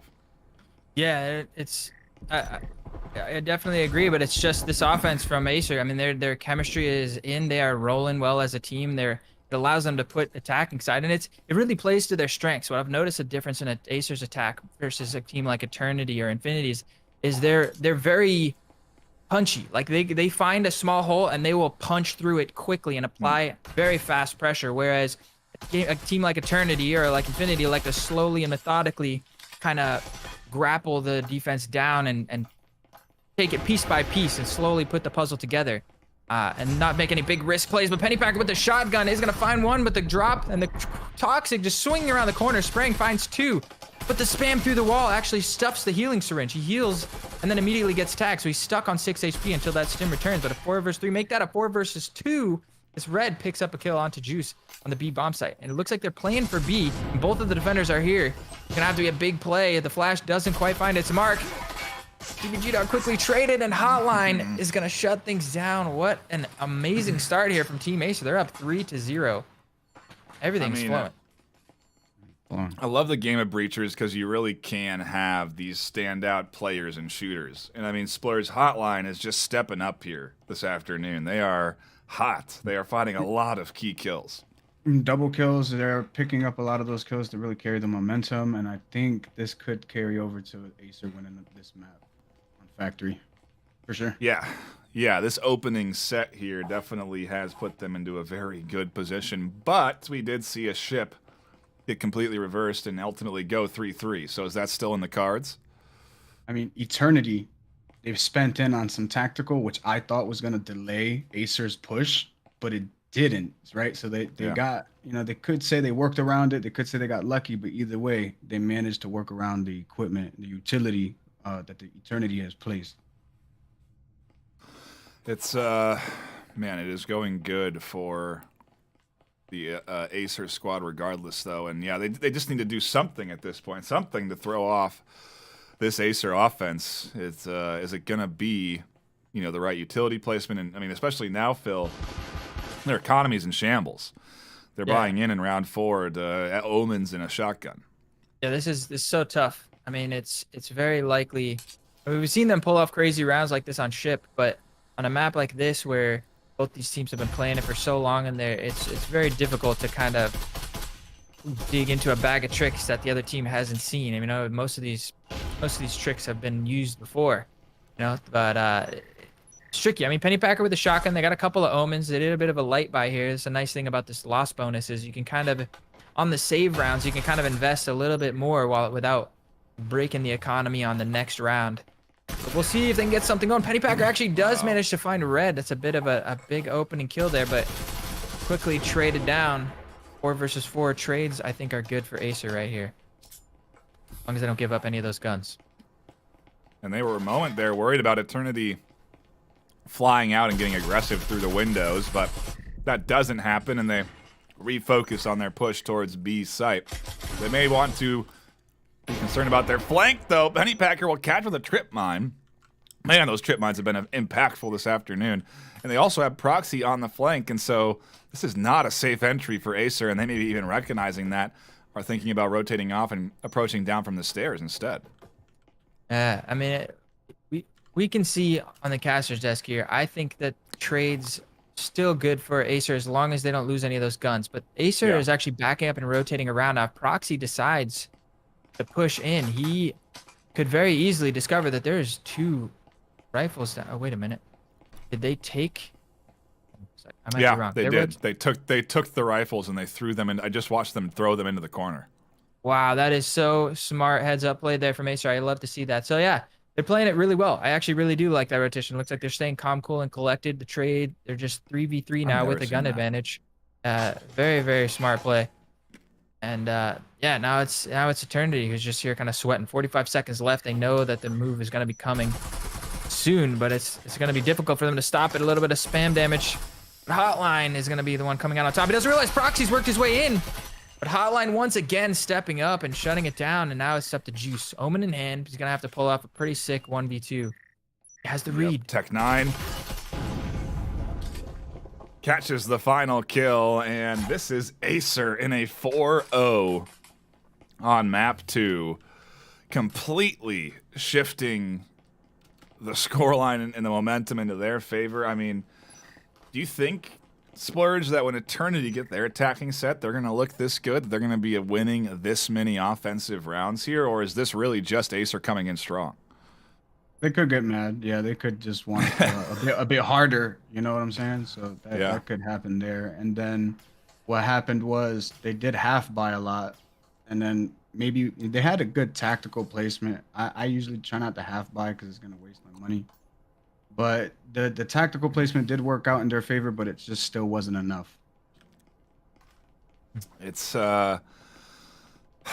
hard to make those partial buys work, especially when you don't even have the option to pick up any of your opponent's guns, Phil. I mean, that's a next level bit of strategy that ultimately worked because they did. I think Proxy or Pennypacker did try and get a rifle on the ground, and there wasn't any there. Yeah, very heads up play. I'd love to see things like that where teams are clearly just like aware of what the weakness of their, like what the win conditions are for their opponents and playing around them and absolutely shutting them down. So it is that's beautiful to see. Because that, like we said, that was the only way that the round gets scary. Like the trading kills doesn't really scare them, but if they lose some of those Vezins, Pennypacker with that shotgun though, just absolutely putting on a show. He's been doing work with that Knut for sure. I mean, that is a Vezin down, but he's just, the rest of his team already has Vezins, and he's doing work with the Knut. Juice able to shut things down on the backside, and this is a good start for Eternity to put their first round on the board. Hotline charging through that, somehow manages to pick up a double kill there. Now it's Toxic all alone, finds one. Does he know that Proxy is stepping up in the back? I think he heard a footstep because he seems locked in on that staircase. Holy moly, that was a lot going on. Not even on objective, just on that second floor, Phil, or the top floor. They were battling over hatch, control instead of objective control. Yeah, I think Eternity, that's an adaptation from Eternity there. They realized why they had so much trouble last time on this bomb site was when AESIR was able to get control of this locker room, back hall kind of side of the map. Then they were able to kind of set up the attacking idea that they want. Actually, it's mainly just defending for the hatches. The bombs aren't even on this floor. I just realized that was just... Right. Yeah, it was just a hatch defense. That's crazy. You're right. That's even more insane. I was thinking that it was top floor bomb spawns with the way that played out. When they drop in, they know there's two, and that's good teamwork. Proxy distracts, Ace swings out. They can't shoot both at the same time, and when they pinch together, they find the kill, but just barely. I mean, it is maybe a foot in the door, Splurge, but you know, is this Eternity's comeback? Are they going to string together 6-7 unanswered rounds right now? Yeah, all I got to say is Pennypacker and Hotline have some rivalry right now. They just keep on going back and forth, back and forth. Pennypacker putting the shotgun in everybody's mouth, and then Hotline just has a beam with the rifle. So, I mean, that's where it seems to be going down. I keep noticing that rivalry, it's taking the effect early in the rounds, and it's what's making the rest of the team have to work off of what happens with that setup. Yeah, it really is. They are playing quite well off of each other right now, and ultimately, Pennypacker really doing well with that shotgun. I mean, to even find one kill is impressive, but they're finding multiple here this afternoon. Wait. Putting it to work for sure. I mean, even on last map, he had a really nice hold around the corner to shut the final kill of Chip was with the Canut as well. And he had a Vezin on his chest, so that wasn't like he was stuck with the shotgun. He finds an advantage. When you're up close, if you can hit that one shot, it's a very powerful weapon. He's put that on display. Very well. Again, a shout out to everyone tuning in. Hopefully you're enjoying the action. Hit the subscribe button and thumbs up the stream if you're enjoying it and you like what you see. Come back for more. We do a lot of content like this. We have YouTube shorts going up. We have videos going up. And we really would appreciate the support coming in from you guys with that subscription. It's costs you nothing, and it means a lot to us here on the desk. So really do appreciate that. As we do get ready to get into the action, the drone has done the work, and AESIR seemingly taking a little more time pushing in here. They were maybe they got a little too aggressive on their last entry into this site. Is anything going to be different here? I mean, I guess they weren't necessarily attacking this site last time, Phil. They were technically attacking the hatch, but now they're attacking this site, and it's basically the same fight.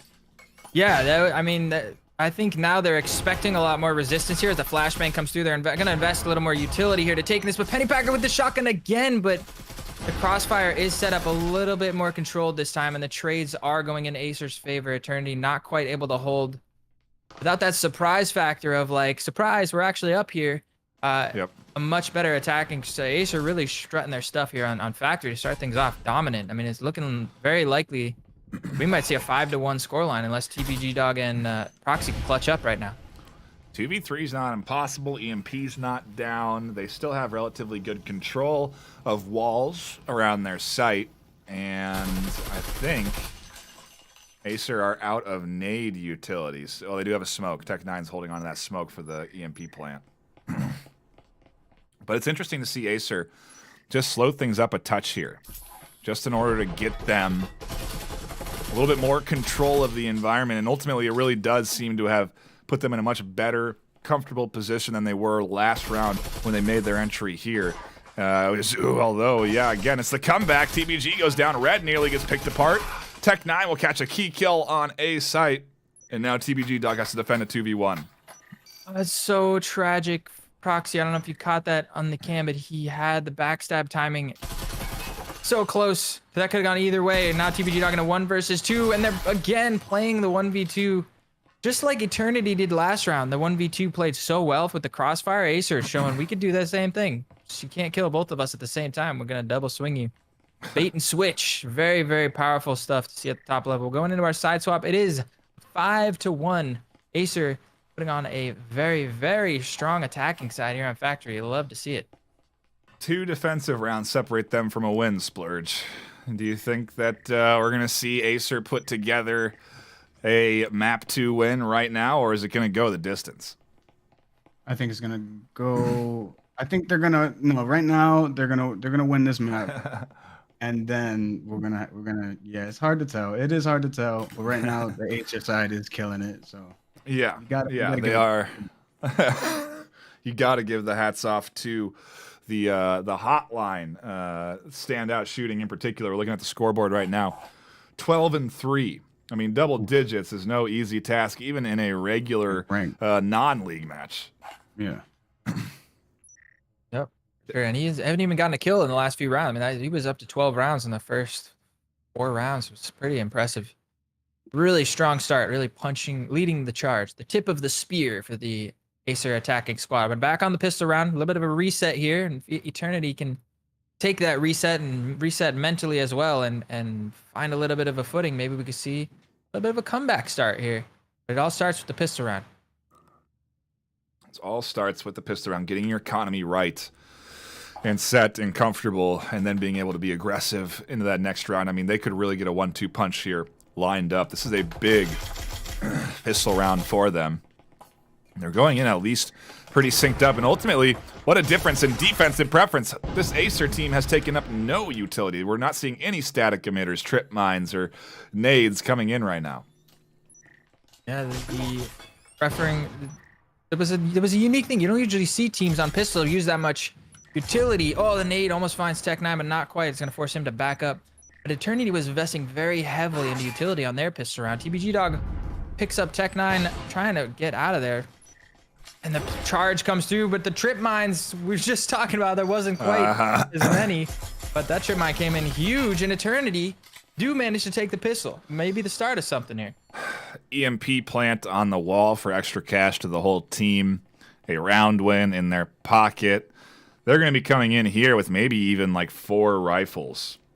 You know, and I guess what do you do if you're AESIR? You just kind of hope that you can get a rifle here, splurge, and get back into things, or I mean, because it's going to be still, I guess, pretty close. 2 rifles to none isn't that big. It's a solid advantage for Eternity, but there's a chance for AESIR at least.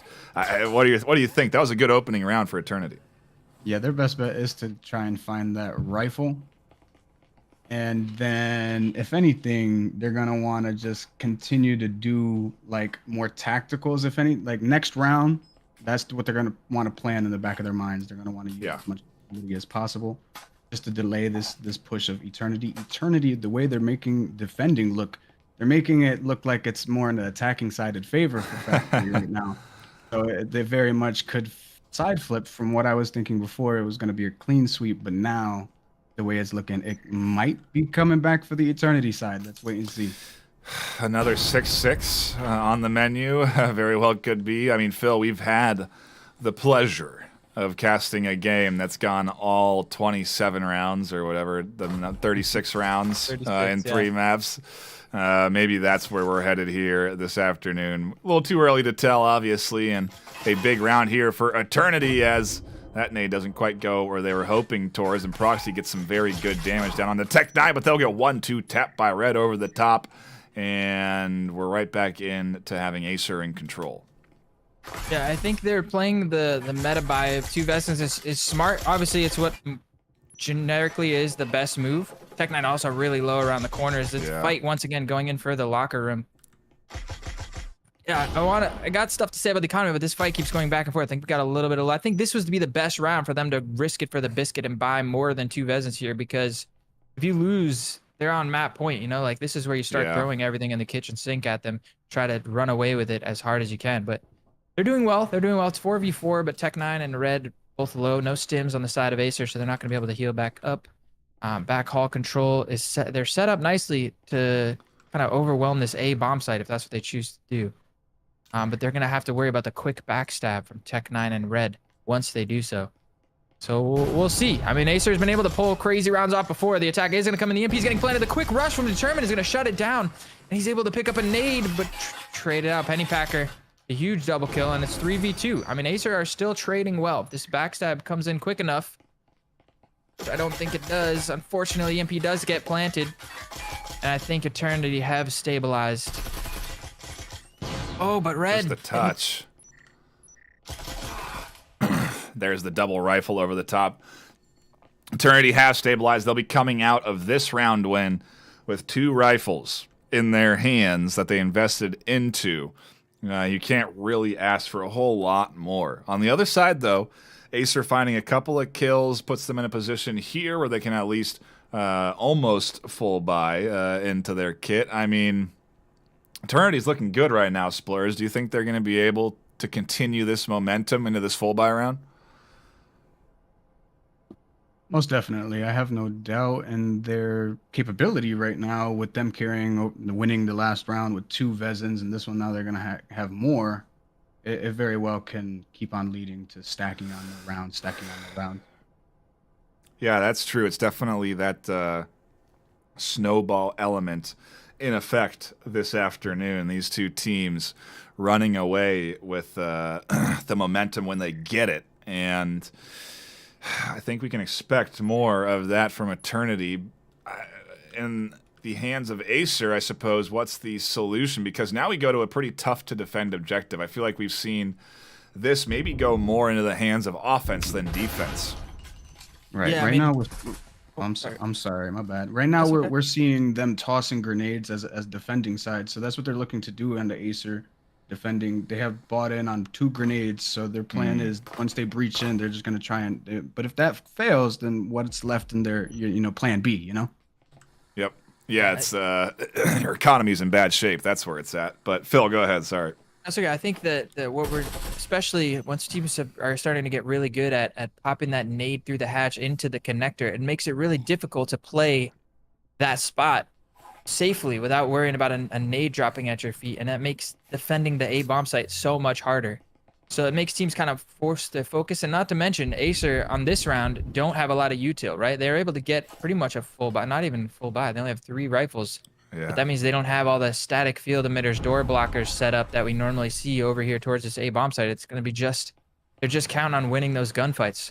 So Eternity are really in a poised in a nice spot. And Pennypacker with that shotgun, we've seen what he can do with that thing. This could be the inkling one round closer to a tie game here. Can't count out the shotgun when it's in Pennypacker's hands, that's for sure. A little bit of peeking down the hallway there from Red. Ultimately, they won't get over aggressive, and does look like they may look. Oh, I was wondering if they're going to go for a quick hatch drop, and yeah, they do. Yep. They go flying right in down to B site, full control. Oh no, A site. Excuse me, as they push in. No, it is B. I was right. Nades utility coming in from Eternity, and if anything, the retake is in order for this defense. Proxy shuts down 2 right away, though. They'll finally go down from a hotline. Again, finding the big kills, but with EMP down and 3 left alive, Eternity are in a good spot.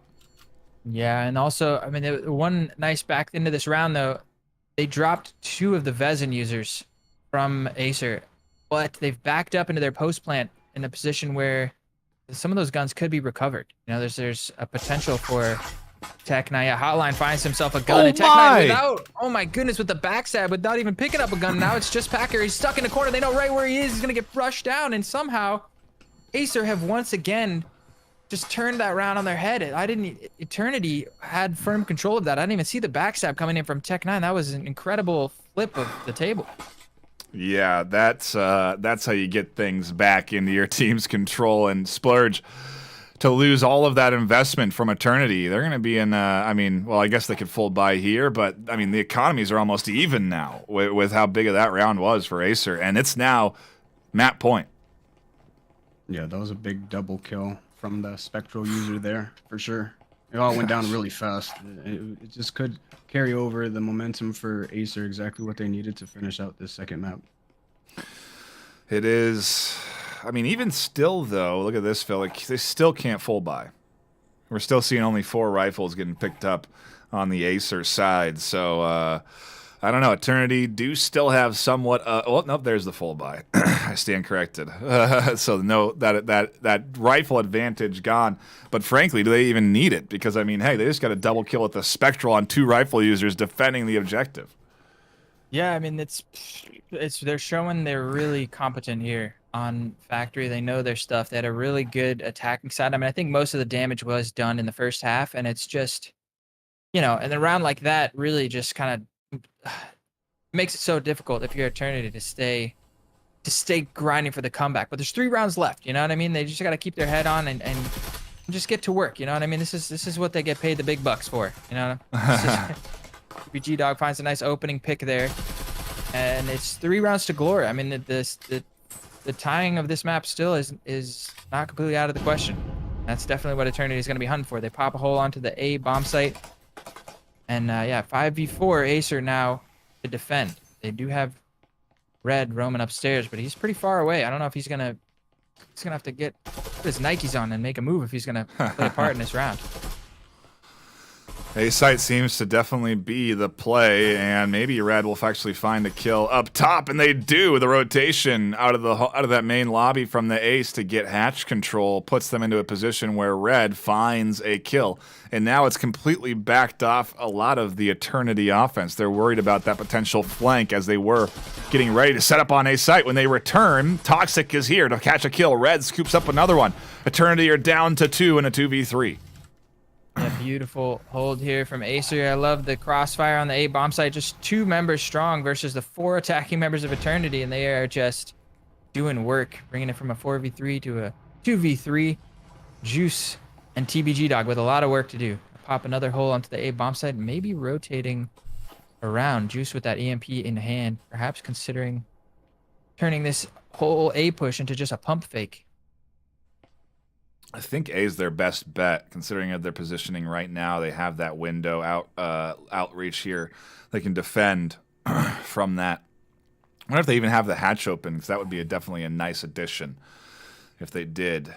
And it seems like maybe Juice is even a little too scared to plant against the wall and commit to something. I mean, he does have TBG. Finally.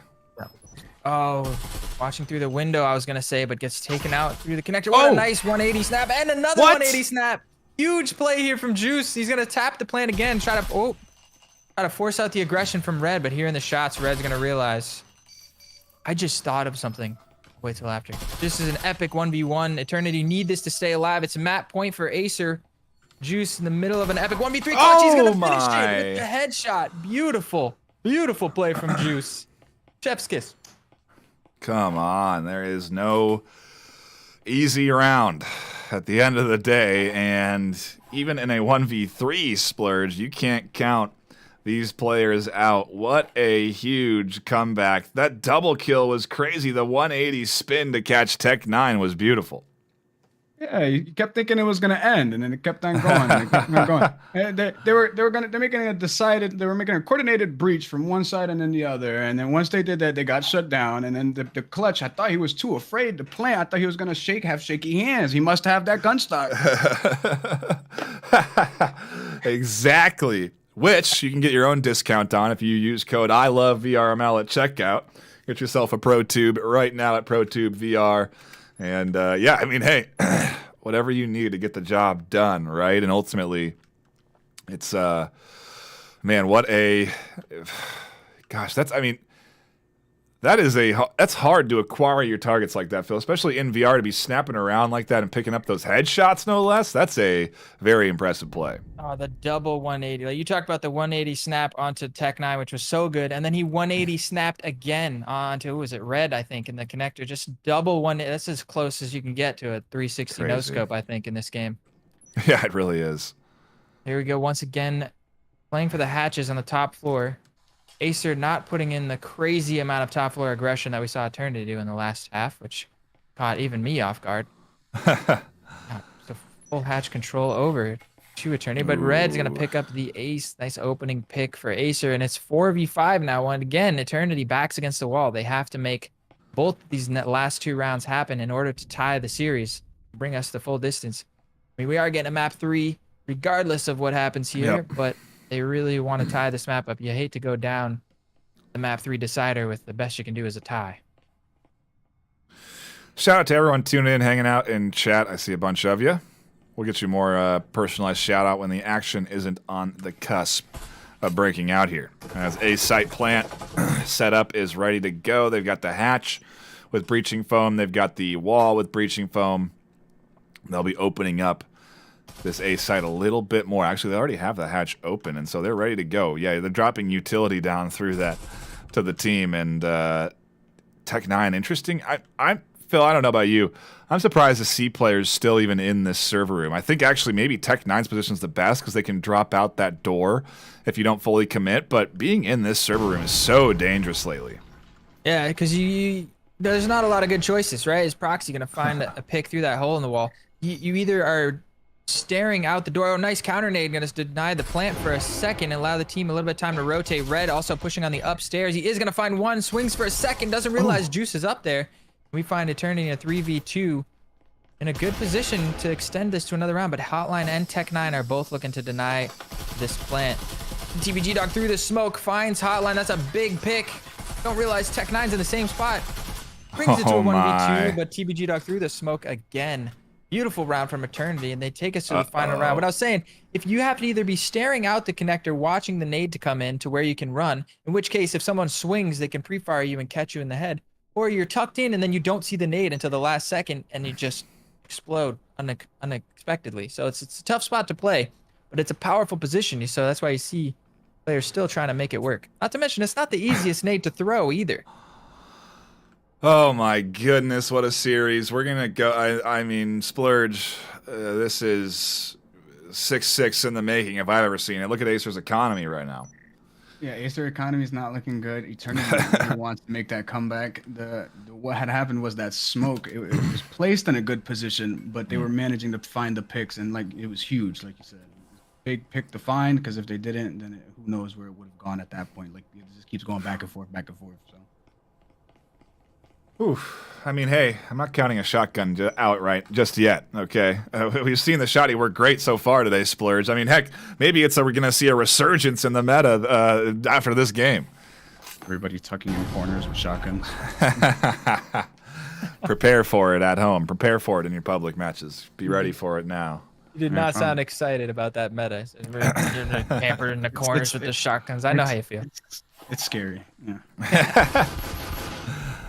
Yeah, it is a frightening thing to be thinking about. It's just a bunch of camping shotgunners, but it's okay. It's only one, so it's not too frightening. It's just one Tech 9 Junior running around with a shotgun. The rest of the team invests into RCPs and a Cadillo coming in on the side of Red. Phil, we talked about the Cadillo a little bit a week ago.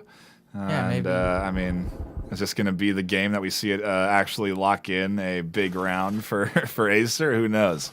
Yeah, I know. A little teaser too. I don't know how many people are doing this, but I was, pub stomping a little bit the other night. And I saw a couple top players popping in, and one of them was just grinding the Cadillo nonstop throughout an entire couple of maps. So I mean, maybe we would see a little bit more of a resurgence of that as well. Maybe you saw our predictions and how accurate they were with some of the things, and they're just expecting the price to drop at some point, like you predicted. Ooh, there's the attempted peek with the shotgun. It does not work. AESIR try to swing out there. Determined Fear is caught in a tough spot with the RCP in hand. They drop back, somehow find a kill on the Pennypecker, try to get the Vezin in hand and can't in time, and now it's up to Hotline. We've seen them clutch once before, but that's not going to be an easy task. 1v3 comes through, 1v3 doesn't work out, and it will be another tie for this series. Map 1 and 2, 6-6, 6-6. Splurge, when you signed up this afternoon, did you think that there would be a chance you would cast 36 rounds of Breachers? I was actually hoping on this fact. They're really top team. They're gonna want it. It's a top ranking matchup. They want this top #1 spot. Yeah, it is truly a intense battle. And I mean, hey, can you blame them, Phil? There's $8,600 on the line. These teams are trying to climb that regular season ladder and stay in that top 8 spot. We can look right now at the match history for these teams, and you can see in that NA standings that these squads are at the top right now of their game. Ranks 1 and 3 in the overall standings. AESIR dominating 3-1. Eternity so far undefeated. And Phil, if AESIR win this next map, they will deliver Eternity their first loss in Season 1. So there is, in addition to that attempt at, the top 8, Phil, you get a unique VRML gun skin if you're in the top 8 at the end of the season. There's a lot to be competing for here, and it looks like we are going to go into another lobby reset, so do bear with us as we deal with technical difficulties. But regardless, this is a big series and one that is really coming down to the wire. 6-6 on SIP, 6-6 factory.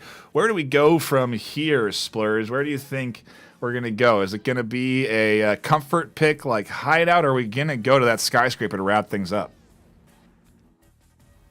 They could want to take it risky now. They want to switch it up. They're not going to want to play it safe. They could very well do skyscraper just to get some good flanks going. So it's a good flanky map, and that's where they want to hold on some defensive heavy strategies. So it could be very well skyscraper. I'm also now getting word that the giveaway should be closing in like 10 seconds or soon. So get your entries in if you haven't already. We're going to be doing that giveaway coming up here in the coming seconds, minutes. Keep your eyes peeled on chat to see that if you have been chosen as a winner. We will announce the winner in maybe a couple of minutes deeper into that map 3.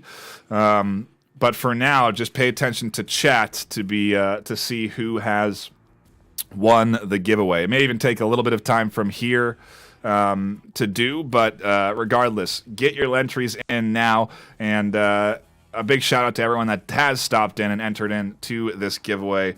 We really do appreciate all the support that we've been seeing. It's really been awesome to see so many folks come in.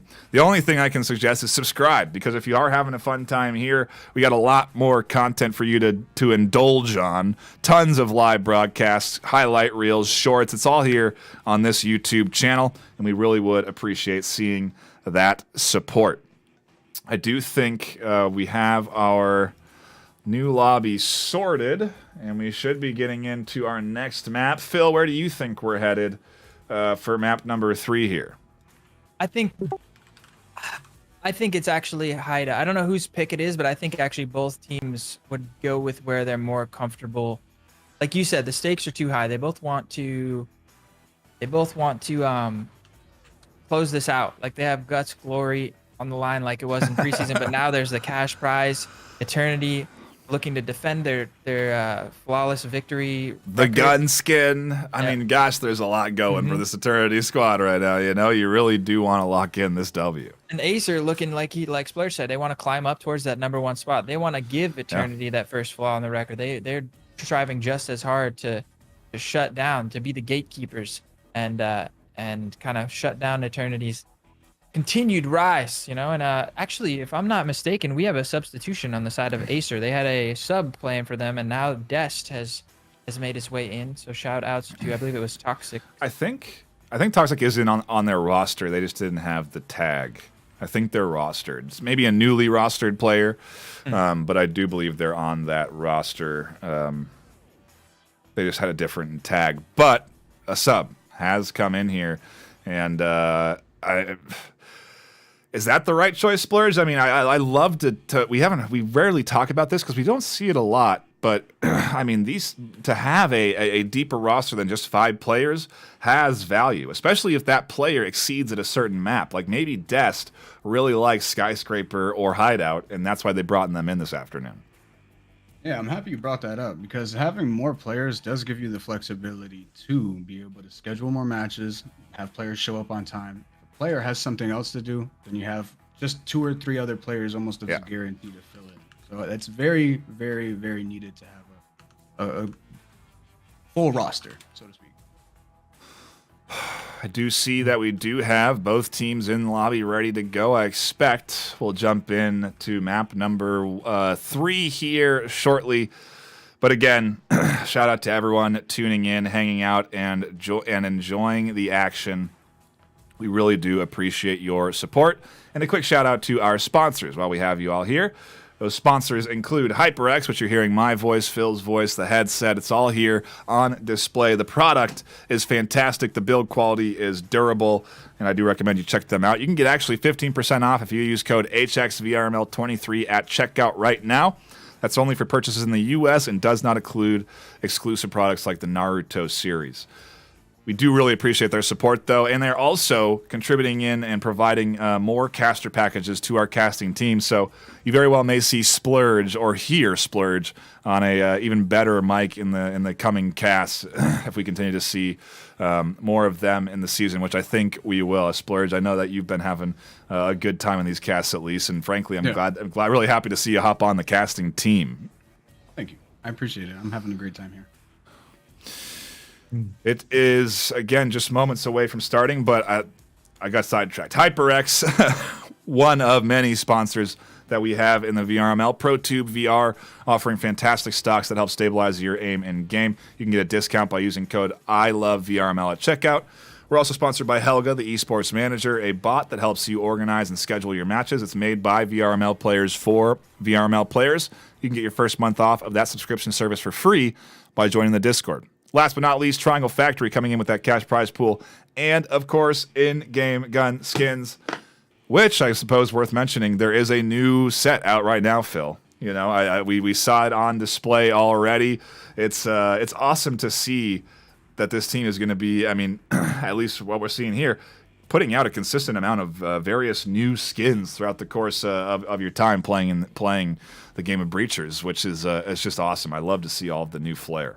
Yeah, I haven't had a chance to jump in since the skins dropped, but I already max supported. You know, I threw some as soon as the skins came out. I love Triangle Factory. I threw down some cash to give them as much support as I can. I got some credits just sitting in the bank waiting for something like this to happen, and I'm very excited to go show these things off. But it's really cool. I mean, the game is progressing. It's so young. I think people, you know, it's come so far that people can forget that how young the game is and how fast it's growing. So it's very, very exciting to see how many people are interested in this. I couldn't be more excited for the future. I mean, every update they put out, I'm just so excited. I like that. My predictions have been dead on. Everything I think they should do, they've done, and more that I didn't even expect, but I think is just great moves. You know, so far the balancing, the tuning, the maps, I love it. I love it. I mean, speaking of dead-on predictions, Phil, we just dropped a video a couple days ago titled, "Is Phil a Psychic?" because of how well you predicted this update this afternoon. And so, it is... go check out that piece of content. We put a little extra editing flair into it, and me and Phil had some fun conversations. Some community chat came in as well. And so, yeah, I do recommend you go check out that VOD. It's right now on this YouTube channel. It also looks like we have stalled long enough to get us into the action. So round 1 on map 3 is on Hideout, Phil, to kick us off. And it's AESIR on defense, Eternity on the attack. It's the last map of the series. Yeah, I think Hideout, the comfort pick, no surprise to see here. I mean, Skyscraper is a bit of a gamble, right? So defensive sided. You see a lot more 5-1, 6-0 score lines, even at the top level, if teams can get a really good hold going on the defense, run away with it. But here, I think both sides, it's our closest thing we have to an attacker-sided map. So I think this is probably a lot of people would think this is the most evened out map. Between this and Factory, they're both pretty even, but definitely a lot of ideas. And Eternity going to implore some attacking ideas here as you see 2 members quickly dashing down the staircase, make that 3. And it looks like it's going to be a crunch towards the storage side, maybe playing for B here, but look at Red's positioning around the corner. Ooh, the first kill comes in. Red finds the double to open things up. Tech9's here on the short corner to fight as well, and Juice and Proxy will not find an easy push in. It will be a 1-for-1 trade, though. Eventually, they get rid of this on-site defense, and maybe Eternity can make something happen over at A, where we do see TBG Dog is rotating towards. Yeah, this is wild. I mean, he doesn't even realize that Hotline is roaming the upstairs. They have a 2v2 down here, but all this distraction from Juice over towards the back hall, towards the storage, has allowed TBG Dog to just kind of sneak down the staircase, and they may be able to get a quick trap. A smoke grenade coming through. I don't think that's where he wanted that smoke grenade to land, but it's going to make this attack a little bit more difficult. Now they got to work through their own util on top of the defenders. But Hotline with the backstab. This fight is going to be crucial. Well, I guess if anything, it allows TBG Dog to get across. Timing there onto Hotline. That's a big pickup, and now they find themselves in a 2v2. They got a lot more room to work with here on the map. They really do. It opens up and makes it a much more calm sort of approach because they're maybe a little less worried about those potential pinches. Although we do see a rotation maybe coming in, but A side push is the way to go. It's where they need to make their entry, and it is where they're set up to push in through, but I don't think they have any breaching foam left. They do have some nades in hand and some smokes coming in. A lot of utility onto the A site. Des catches 1 kill. It's going to be the final kill coming from Determined Fear, and AESIR will start off with a pistol round and lock in an early lead. Beautiful start. That was brisk 2v2 action. I don't know, Splurge, if you agree, but that was just nice. Des managing to punch right in front of that grenade and get an aggressive spot, and they just double swung 2v2 fight, and it managed to come out on top with the shot. It could have gone either way, but solid. Yeah, Determined Fear was practically almost in that smoke when getting that last kill there, so it really was, I don't know if it was a strategy or it happened by luck, but it worked out. Worked out quite well, and it puts them in a position to invest into this defensive round, and we almost saw Juice playing around with maybe going with an RCP, but didn't. And yeah, that's a bit of a risky choice, isn't it, Phil? I mean, to buy on the losing round, you really are going to put yourself with almost nothing, right? Yeah, I mean, even with the loss bonus does patch that they put in. It doesn't actually kick in until you get that 3rd loss in a row. So after losing the pistol, if you are investing, I mean, they're still investing a bit of utility. They got a drone and an incendiary grenade and a breaching foam, as well as a frag grenade, and everybody upgraded their pistol. So it's going to be, I think this is wise, because Pennypack, like going into the first buy round, usually if all 5 people buy rifles, you don't get a lot of util. So perhaps Pennypacker is accepting, all right, I'm not going to be able to afford a rifle next round, but I can buy all the utility and get everybody attachments and all that type of stuff, and be the one guy that's completing the buy. And they can have enough utility this round to put some kind of attacking idea, because like we see, AESIR only have 1 Vezin on the field, so that's actually a very winnable round if Eternity have a sort of set piece play that they want to push on this middle floor. And it looks like Proxy's already worked his way onto the A bomb site. Determined Fear, though, going to be finding a headshot onto TBG Dog. Some spam from Red through the table. The Ace trades him out. Oh, it was on the flank there. Yeah, I didn't even realize that he was on the piano room. So it's a good start for Eternity. Good 1-for-1 trades, but that Vezin still strong in the connector. They're going to have to deal with that. Tech9 really stepping out, getting aggressive, trying to peek out that doorway and look for some early picks. Maybe it's enabled this entry onto A because they know Tech9's so far away. As Des tries to retake, they get completely surrounded, and there is ultimately a very good bit of coordination from this Eternity team, as they now are getting pinched on the back end by Hotline, who's made their way up the stairs, and now it's AESIR pinching on the Eternity offense. Defending now because the EMP's down. Red flies out. Ooh. That'll be a big pickup from the Ace. Hotline finds the refrag. And where has Pennypacker been? Finally, they drop down and they're on site ready to fight. They can catch one. Can they get the double? The double? No, they can't. And in a absolutely hectic round 2, AESIR will clutch. That was hectic indeed, back and forth. That when Red peeked out with that Vezin and got dropped from the guy in the living room, I thought maybe Eternity was going to make something happen, but Hotline with a nice back. I don't know, you Splurge, what do you think was the key MVP of that play there?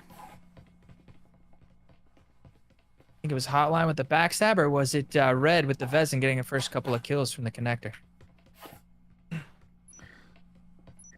Splurge. You lose Splurge? I don't know. Let's check. Oh, I was muted. Sorry about there we that. go. Sorry. Apologies. Yeah, classic. Yeah. So I believe Red with the couple of picks off of the Vezin is what made the difference. Interesting. Yeah, it's that Hotline flank really threw things off because they had a great triangle set up around that EMP, Phil. They absolutely punished Des trying to push out of that objective. I mean, there was 3 pistols shooting at them at the same time in the center of that objective. Yeah, I mean, the attacking idea was so strong too. When the plant first came down and Des tried to get aggressive, there was so many angles of people shooting at him, covering that bomb plant. It was really well done by Eternity. Almost a futile effort there to try and deny the plan. He was immediately shut down. That gave them a little bit of a numbers advantage. And they employed it well, but yeah, the backstab from Hotline was huge. And when Red I mean, when Red died, that was looking really scary, but they were able to recover nicely. So shout outs to AESIR, up 2-0 now on the third and deciding map. We're tied up so far in the first two series, tie and a tie. This one really could go either way. Well, I mean, we've seen early leads get squandered, so I'm not counting anyone out just yet. But a quick shout out to It's Dolphin for winning the Cloud Alpha S headset this afternoon. Please subscribe to the channel if you haven't already. Tune in for more VRML action. Stick around for the end of this series because this has been a fantastic battle. And frankly, I mean, well, we're going to see more of this week 6, 7, 8. We're going to do more giveaways. Just keep your eyes peeled on the announcements channel for when those are going to happen, and you can be ready and win yourself some HyperX gear. Shout out to HyperX. Shout out to Eternity. They're making the play on A site. Everyone's alive on both sides, and as I say that, some kills start to trickle through, 1 or 2, to the hands of Eternity, and AESIR are going to have to now retake as the EMP is planted. Beautiful from Eternity so far. Look at this, 5 members alive. What the? Nobody's taken a hit of damage so far. Des in a 1 versus 5. He's just gonna jump outside of the building and run away. I mean, now they know where he's at. They probably realize he's gonna save. They might go on the hunt here. This was brilliant, and just like I predicted, Pennypacker just saving up and buying all the util and the attachments for his teammate. And the execution on the A bomb site was so brilliant. The smoke was placed perfectly. TBG Dog has been so clutch in this map and the previous map. He's got at least 4 kills through smoke grenades right now, and it just huge plays. The nades were really solid, and they were just, I felt like there was nothing AESIR could do to shut down that attacking idea. That is, yeah, a very tough round to swallow. I mean, AESIR are really going to have to lock in and focus here this afternoon because, again, there's not going to be any easy rounds, and what they did just do very well at those first 1, 2, they are now in a position where it's anyone's game again. I mean, this has continued to happen. Eternity continues to claw back into these series, and I guess, I mean, I'm trying to think now. Oh gosh, Splurge, this is maybe a doozy of a question to lay on you, but you know, I feel like Eternity's been the team that's led more often than not. But I guess if you're tied 6-6, I mean, both teams at some point have led or tied. I mean, where do you think we're at here? Is Eternity going to be able to come and put up a solid attacking set now that that they got their foot in the door? I think so, yeah. Like the round before, I thought AESIR was going to hold that round win just on how many tactical they were able to buy. They just kept on buying and buying because they had the money to do so. But then it almost looked like it worked against them. So they chucked a whole bunch of them. The smoke went against them. The incendiary didn't go too far, and it just didn't go in their favor. Big risk, high reward moment there. That's what this series is all about, really, right? Big risk, high reward moments. And I mean, gosh, Phil, how many highlights do we have? This week's been crazy. We had a fantastic match on Tuesday, a great battle Thursday, and now we're here Friday with another great matchup. I mean, go watch all the VODs from this week because something's in the water. Maybe it is just the week 5 algorithm coming into full effect, and maybe it's just Des, the sub, catching a nice headshot on the proxy to finally get AESIR into a nice early start. Yeah, brilliant start from Des, showing up, shutting down the first pick into the wine cellar. That seems to be the attacking idea, and I think you're right. Oh, and Tech9 picking up another one. AESIR seems to be back in the driving seat. Love defending here on this bottom bomb side. They're very comfortable here. It's a little bit more space than to work with than on the top floor, so they seem to thrive here. Yeah, I think this is contention for match of the week. I don't know. I do see some folks in chat mentioning that they're sad that they didn't win the giveaway, and of course, it's rightfully understandable. HyperX products are fantastic, but we'll do more. I assure you, there will be more giveaways on this channel.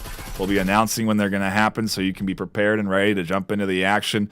Very likely giveaways during the postseason. When it comes to the finals time, you can be pretty assured that there's going to be giveaways during that as well, and so there's going to be opportunities. Have no fear.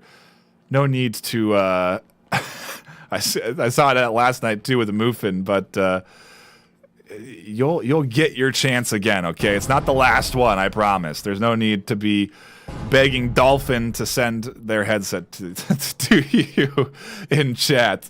But of course, it's all, I suppose, in fun and games regardless. Anyway, a shout out again, congratulations to It's Dolphin and to Moofin, our 2 winners of headsets this week in our double HyperX giveaway. But I mean, hey, there's still very good games set up this weekend, Phil. I mean, I know you're jumping on one Saturday, Martini maybe hopping on one Sunday, and even if not, again, we've had amazing games so far in this first week, and now as the time ticks down, I think maybe it's time for this Eternity squad to try and make some magic happen. Ooh, nice nade there. Gonna push Ace away, and it looks like they are gonna crunch into the B bomb site, but Tech 9 mounted on that little jungle gym does pick up 2, and now it's Ace once again finding himself in a 1 versus X situation. This time 1 versus 4. Very difficult. It looks like he's probably going to save with only 15 seconds left. Yeah, I love it. I mean, the preseason was amazing. The post preseason was great. Season 1 is shaping up so good, and everything you've seen so far is just the beginning.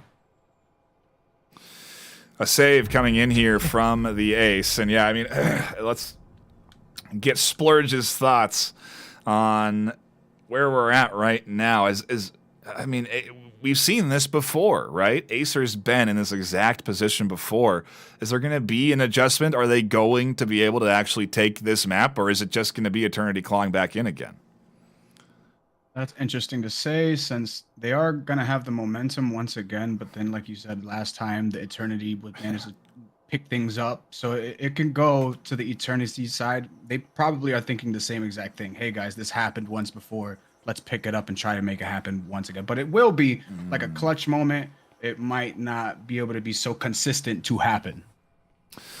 Right. Yeah, it's yeah, you're very right. I mean, heck, we saw a huge, I mean, again, just huge clutch plays coming in this series today. The double kills, the triple kills, the 180 kills, Phil. It's been all here this afternoon, and it's what you expect out of a top team, right? I mean, that's what you anticipate. There's no easy rounds. Any player can clutch on either of these teams, and that's really, I guess, maybe a telling factor, right? If you're going to be a top team, everyone on your roster has to be able to perform at a super high level. Yeah, it's without a doubt. I mean, any one of these players on either of these rosters is a threat at any given moment, you know?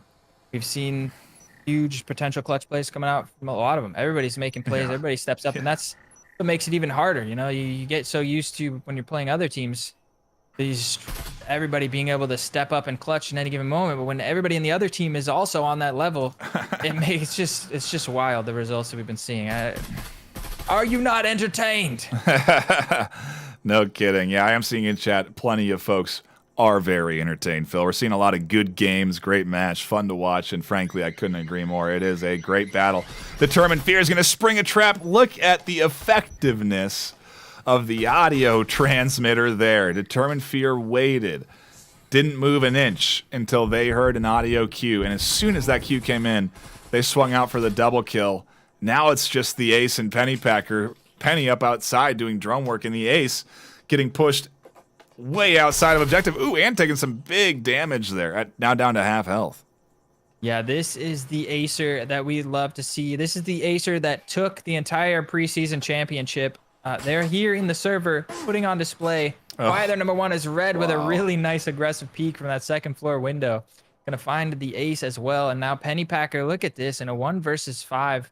This is extra taxing. I mean, Eternity, like we talked about the pressure of them to try to keep that undefeated record on the board, and going up against the preseason championships and being down likely 4-1 here at the first start of the half. I mean, it feels like it's been this way the whole series. You know, they've been fighting from behind, having to make these comebacks happen, having to get back into these maps, and they're here having to do it for a third time. And you have to wonder if this is going to be the map where AESIR is going to be able to finally run away with it. 4-1 isn't a unique scoreline that we've seen today, you know, and so I don't know what will be enough, but I suppose while we wait for this likely eco round from Pennypacker, we can take a quick look at the new, again, holiday skins. Oh, now off they go. I love seeing that new face mask, though, and the zombie enforcers. Excuse me, the zombie revolters. It is a really cool Halloween touch that they've thrown in. And, yeah, we love to see. I think it looks like Penny's talking to the team. You can kind of see them. They got their hand motions. They're talking into thin air, but they're communicating with their squad, trying to hash out. Maybe even giving them...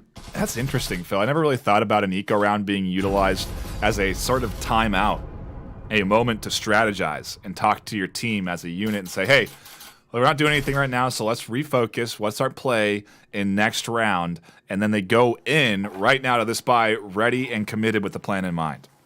Oh, I think it's absolutely brilliant. I mean, that's definitely what you want to do there. It's half of the benefit of saving. I mean, obviously you get the gun and the money that is associated with into the next round, but taking that time, especially that early when you have over a minute, to let your team kind of mentally reset, talk to them, get everybody on the same page, you know, make sure nobody's tilting off the edge, make sure nobody's losing hope. That's a perfect opportunity for an IGL to step up and employ that and make sure everybody's head's right. Everybody's moving in the same direction going into the next round. They have the same idea.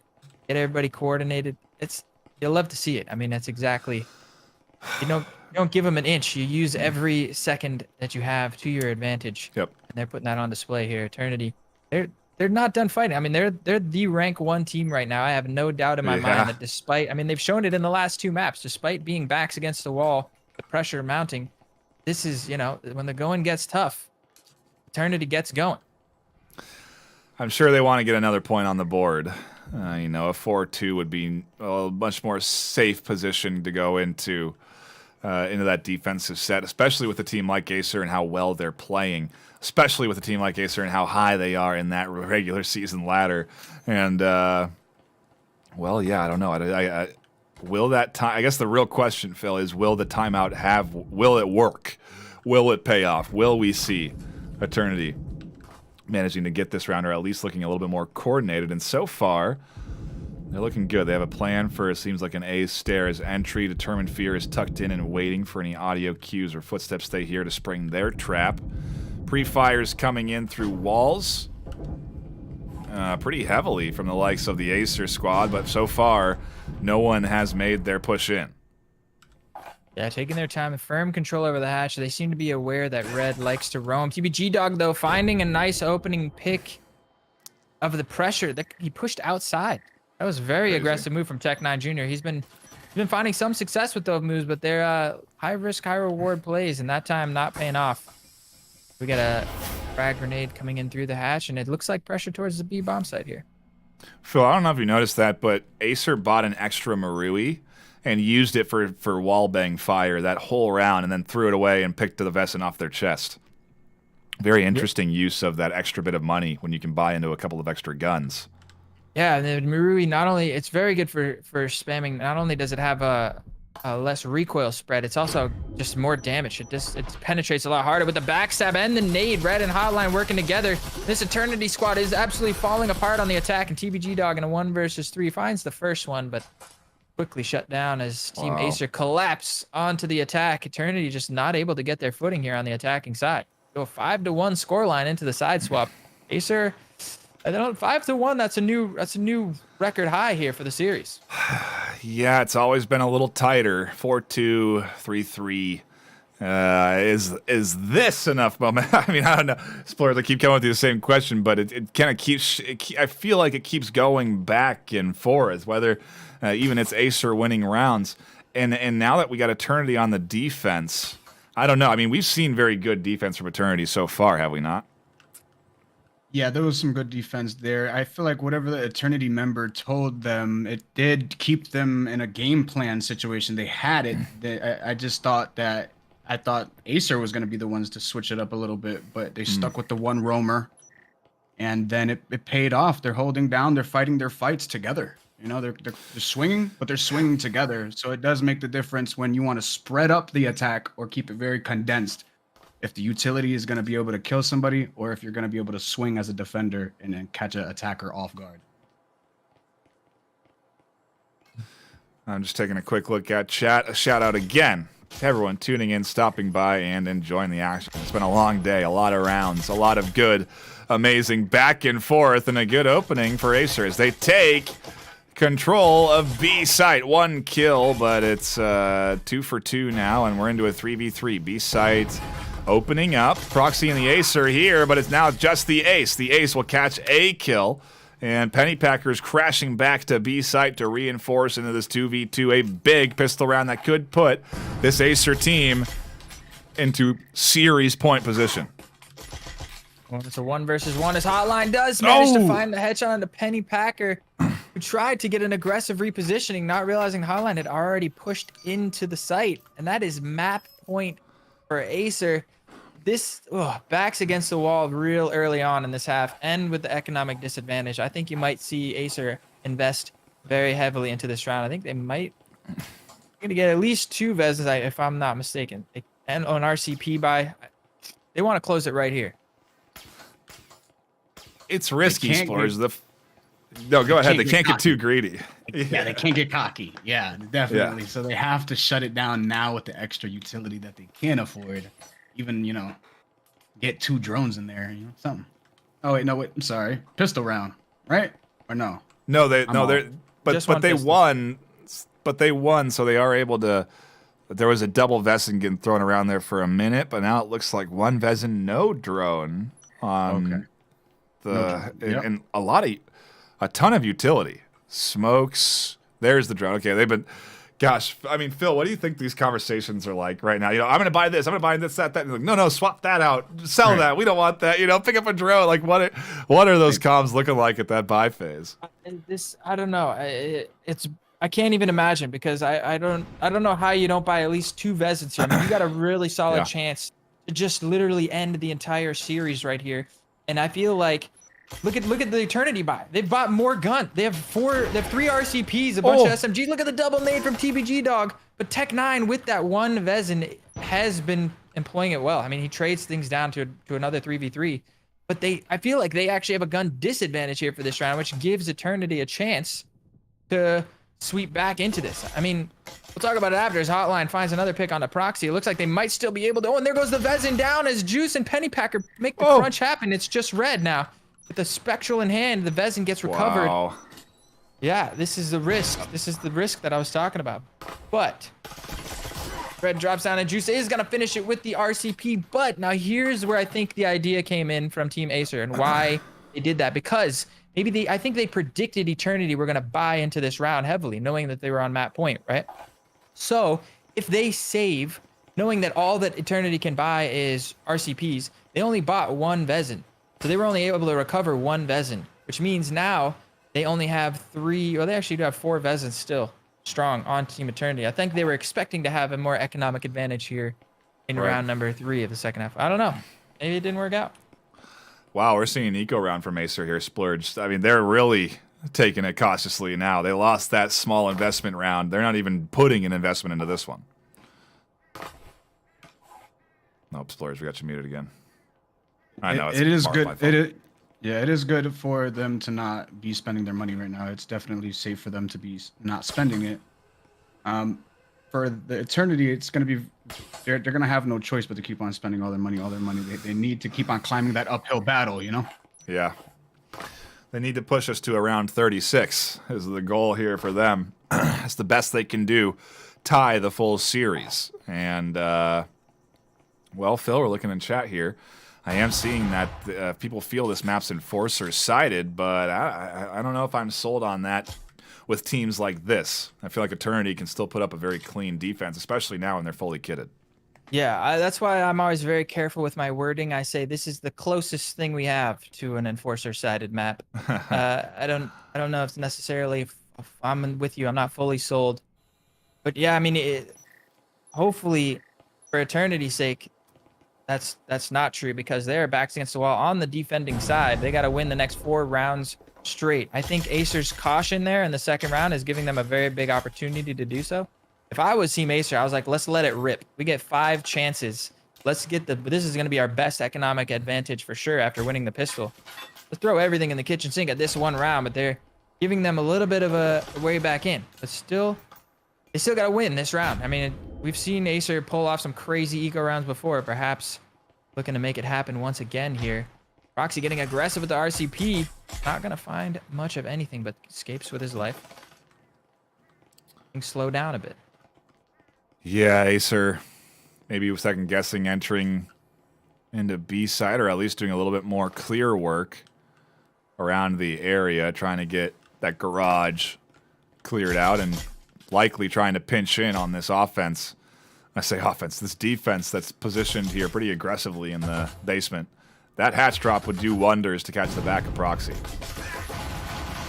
Look at this. The hatch drop is amazing. The crunch comes in. Pennypacker trying to fight back with that Vezin. Finds a one kill. It's a big kill on the hotline, but he is stuck between a rock and a hard place, and he's going to get traded out from Juice. But look at the aggression. AESIR is so good. They found the hole, and they're immediately punching through it as hard as they can and applying maximum pressure. But TBG Dog, oh, with the backstab, is going to close things out. That got real scary there for Eternity. This continues to go back and forth, and even on the eco round, AESIR almost put one on the board. They almost lock in the series. Splurge, that was another exciting battle. There's no easy rounds here. There never is. Nah, something really something happened there, because very before, familiar things happened where Eternity on the attacking side made that garage top hatch play, so it seemed like they were aware that it was going to go down this time. It almost like flip-sided, you know, like it was happening to them instead of it doing to them, you know? Yeah. Yeah, it's exactly right. I mean, it's tough to, like, both of these teams have been digging out of their bag of tricks for so long that it's tough for them to really have any surprises for the other team. They played against each other so much at this point that It did really well. they know each other so well. Exactly.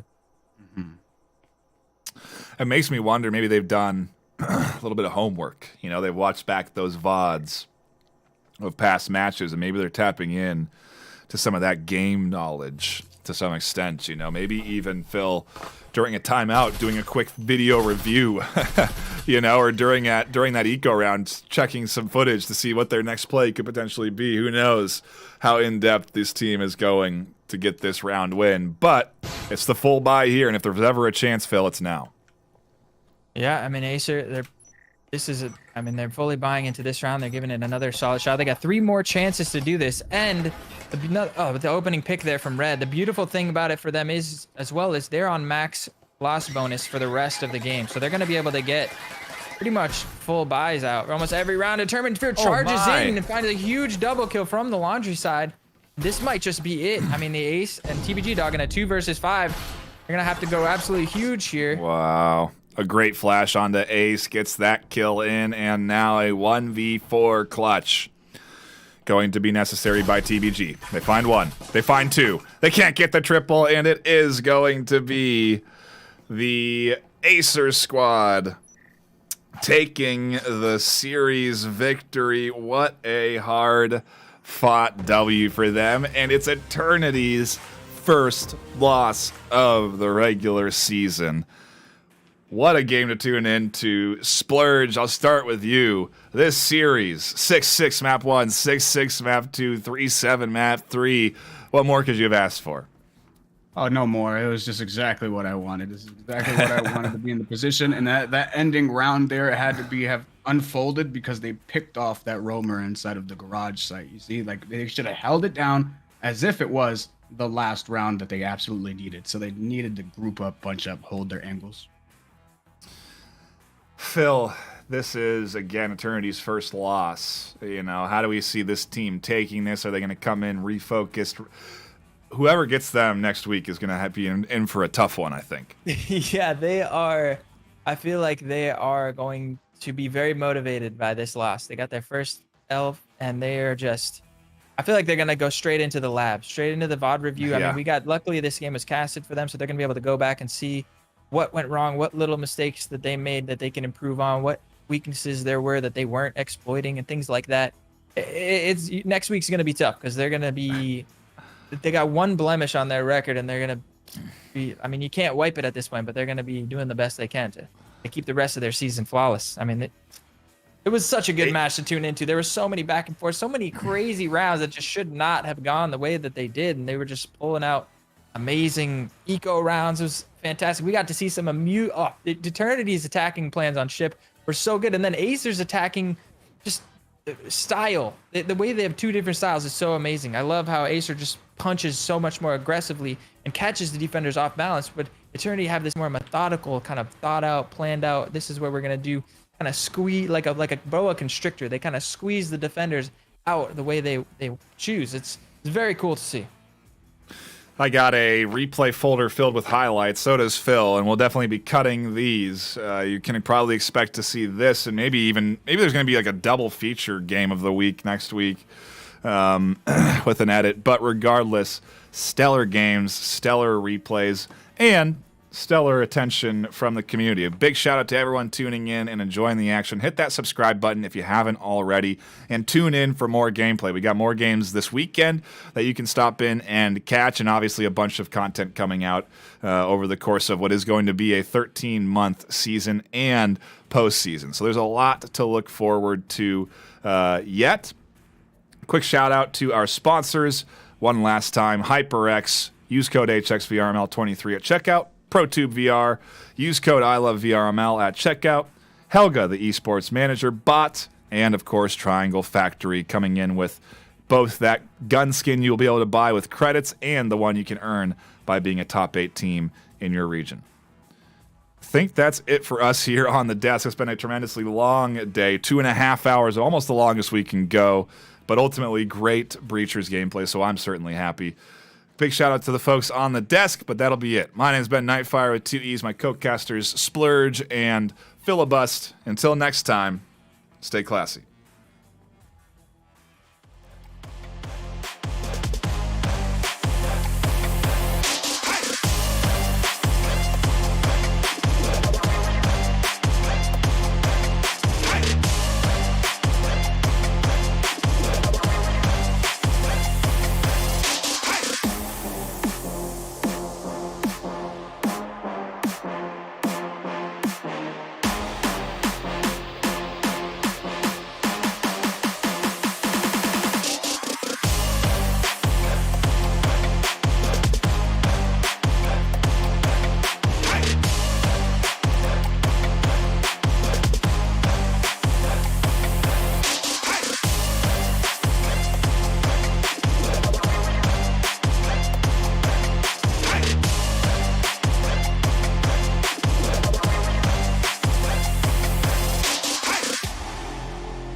Breachers VRML is brought to you by Triangle Factory,